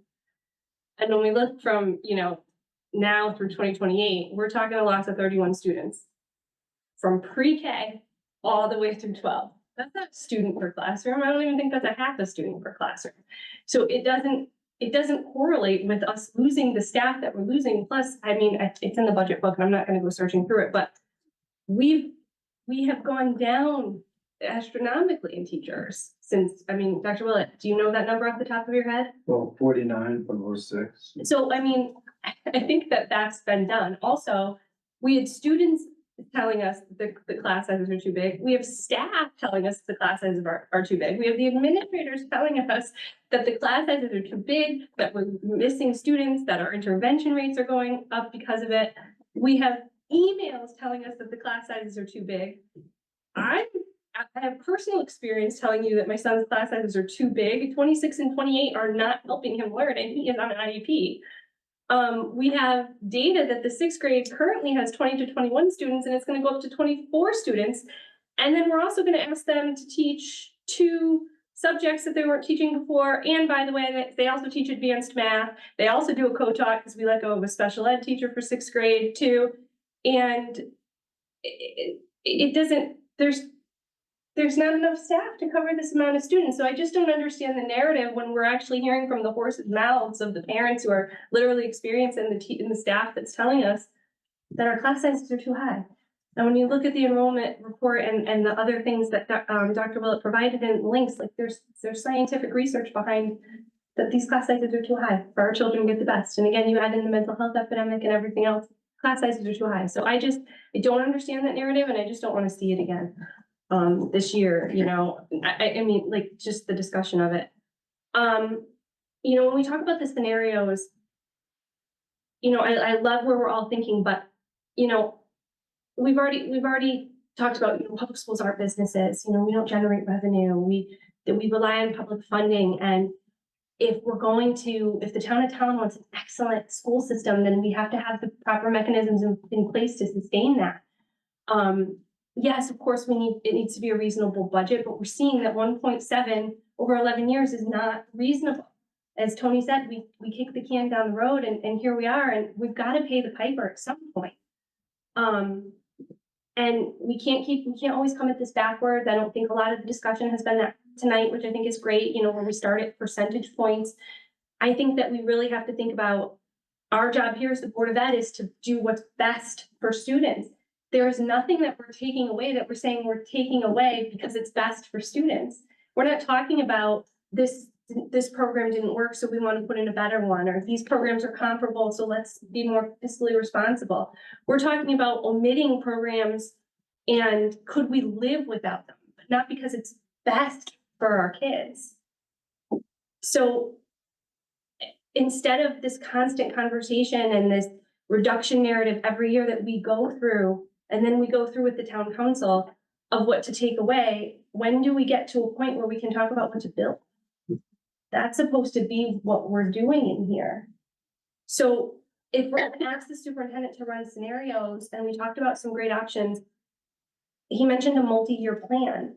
Why don't we talk about what we need to get to a level services budget? And what you read in your chair report, I respect that. But when I say level services, I don't mean exactly what we have now, but I mean some without giving away. Yeah, certain programs we might find things that are better. We might find things that are different, but we're still not taking something away if we make those changes. That's the kind of level services budget I think we need.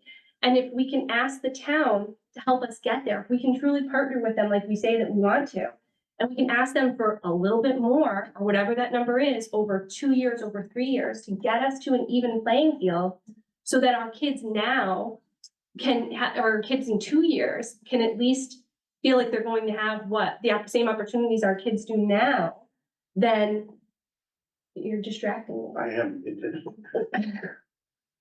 Okay, so if we can get there, then maybe we can get to a point where we are increasing at a reasonable and predictable rate. And then maybe we can also talk about what we can build once we're there. So why don't we ask Dr. Willett to go back and tell us what percent and what we need over the course of 2 or 3 years to get to a level services budget? And then we can work with the town on how we get there. We can challenge them to help them with the funding. It can't always be on the burden of taxpayers in this town and on the backs of property owners. We need to say, this is what our students need. This is what's best for them. Can you help us get there? Why don't we run that scenario? And why don't we be a board that starts doing things positively instead of running the same, negative, taking away every year?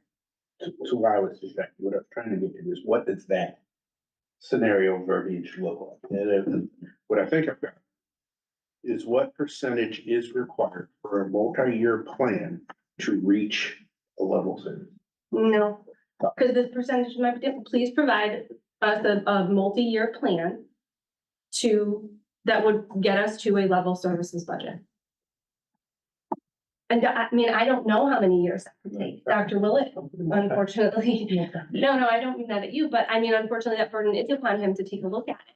And then let's talk to the town council.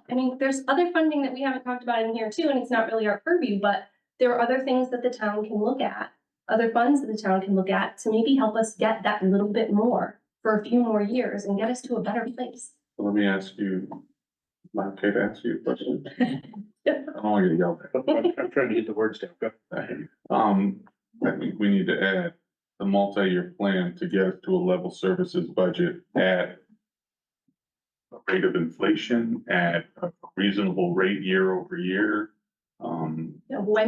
First we need to know when we can finally get to a level place. We have to dig out of this hole. We got a hole, so. You're speaking of adding those 31 teachers, is that the 31 positions plus the 9? I don't know what that. Well, you'd never be able, you'd never. We're not gonna dig out of a 10-year hole. But what I would say No, is no. this, I can generate and remember that in the timeline that I'm doing this, because this is a broader process I've been working on, but between now and, February 7th, I can give you a rough idea of what a multi-year plan would look like from a percentage point of view. If you fund it at a certain level this year, what would next year potentially look like in the next couple of years after that? Thing about that is it's predicated on conversations with the council. Because, I can say, hey, if you do a 698 this year, you can do a 292 next year. But if the council doesn't give you a 292 next year, there goes the multi-year plan, you know what I mean? So it would have to be something you talked So about. in these scenarios, Dr. Wood, put those requirements. For this to work, the council needs to agree to ABC, put it on. Yeah, I can give you, the 3 options and the 4th as here's a very early estimate of what a multi-year plan would be from a financial point of view. And then we have other things. Whatever those limiting factors may be, let's just catch it. Let's recognize that should the board choose any of these scenarios, here are the things that would have to happen for that to be successful. And we can use that as part of our decision-making process. Okay, I'll quit being distracted. No, that was it. Thank you. Okay. You're welcome. Thank you. Dana? See you, Dana. I'm here. Can you hear me? I can. Okay. No, I hear again, I apologize for having to leave. I appreciate everybody's patience and flexibility. No, I like the plan that Jen just kind of broke down.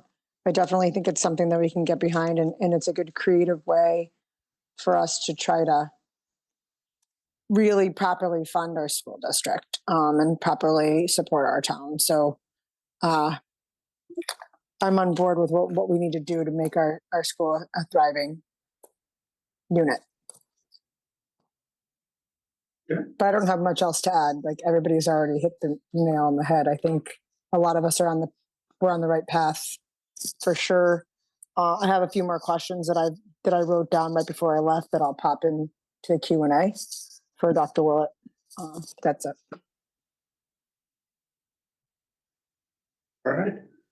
So like I said, I don't have anything to add, other than the 4 scenarios that we have, and Dr. Willett, I appreciate your, fleshing that 3 out. scenarios in a multi-year Yeah. estimate. So 3 scenarios in a multi-year, so that's good. And like I said, what we're looking for here, and every year we get the emails and we get the narrative, which is accurate, that says, we rely on you and your staff as the experts. None of us up here are experts in this. So while we're setting each of these scenarios as that high-arching direction, what would happen here, we're relying on you guys to come up with this, but also not to pull the wool over the eyes or to sugarcoat it with what is the real details. So if it requires these things to happen, let's put it in there. The good news isn't necessarily what we're looking for. Reality is what we're looking for here. So anything you can do, it is certainly appreciated. With that, oh, sorry, Jake, go ahead, also. You're good? Yeah, it was just making sure we clarified that it didn't, and I don't want to put words in your mouth. Are you saying there's no specific end date as to when we get to level services? It's when we get to that point, that's when his list can sort of stop, when we get to that. Okay, I just want to, because if we're getting that information, I want to make sure we're getting it as, as accurate as possible. So I'm on board with something like that, absolutely. So thank you. Okay, but like I said, good news or bad news doesn't necessarily be very good. So whatever that is. So that being said, moving on, we'll entertain a motion to postpone M2. Motion, so moved. Second. I was like, hey, finish. just wondered if that was kind of. Yeah. Probably. Yeah, okay. Discussion. No what? Would you like to postpone that after the budget process? We're just gonna say postpone. Okay. We will kick that back to the agenda planning and just bring it up to the appropriate time. Roll call. Jaden. Aye. Brian. Aye. Bill. Aye. Jen. Aye.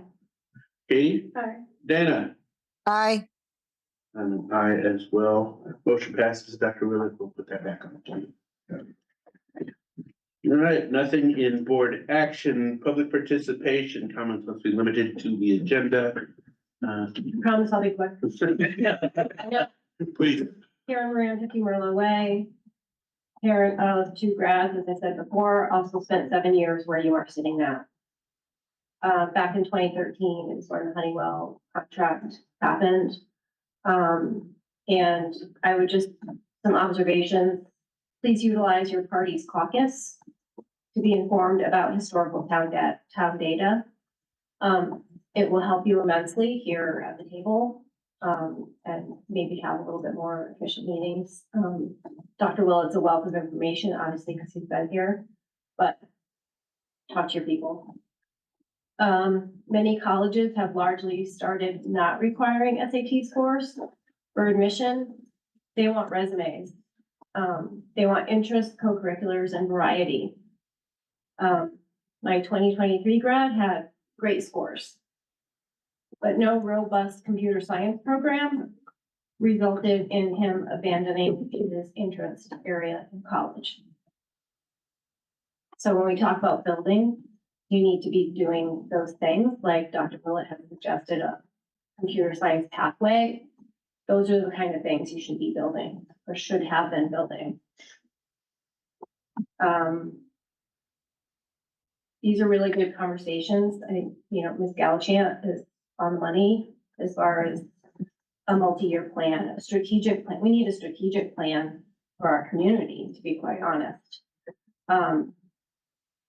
There needs to be hard conversations with the town council, with planning and zoning, about the trajectory of Tolland.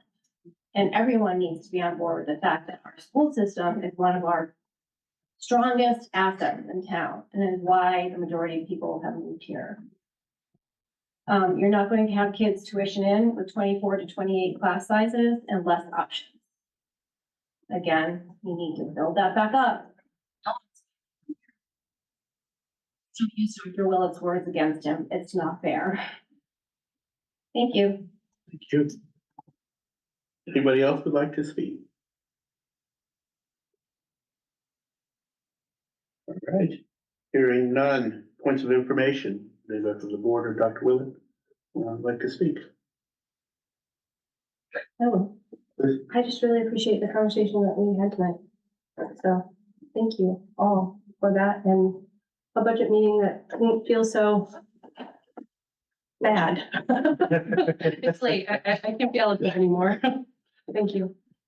I just got one, just, Ms. Moran brought up there, and absolutely valid point that, you know, the article I referenced earlier went on to say that every component of the town needed to come together to determine some of these answers.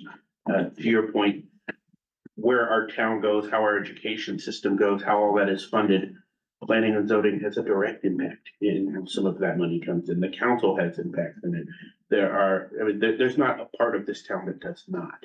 And so I know one of the things that Jen and I have been working on with the council is increasing those lines of communication, where they're free, open, and respectful. I think it's only the logical next step to take that over to planning and zoning and taking that over to where the needs of our school are articulated across the board. So I agree entirely with what you just said. Thank you. That being said, I will entertain. Slow down. Hello. Because I saw that. Dana, thank you. Sorry, I'll make it super speedy and super quick. I'll make it the rule we used to have for Dr. Willett, 2 minutes or less, but I'll make it 30 seconds.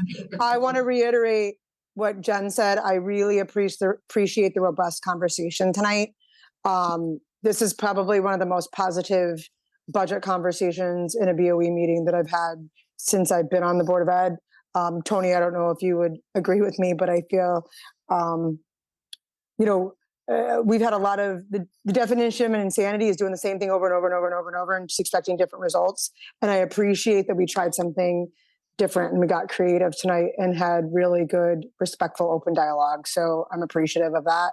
And I hope that that we're going to follow this road and do the right thing, get something that we can all get behind as a united team. That's all I have. And I will motion to adjourn.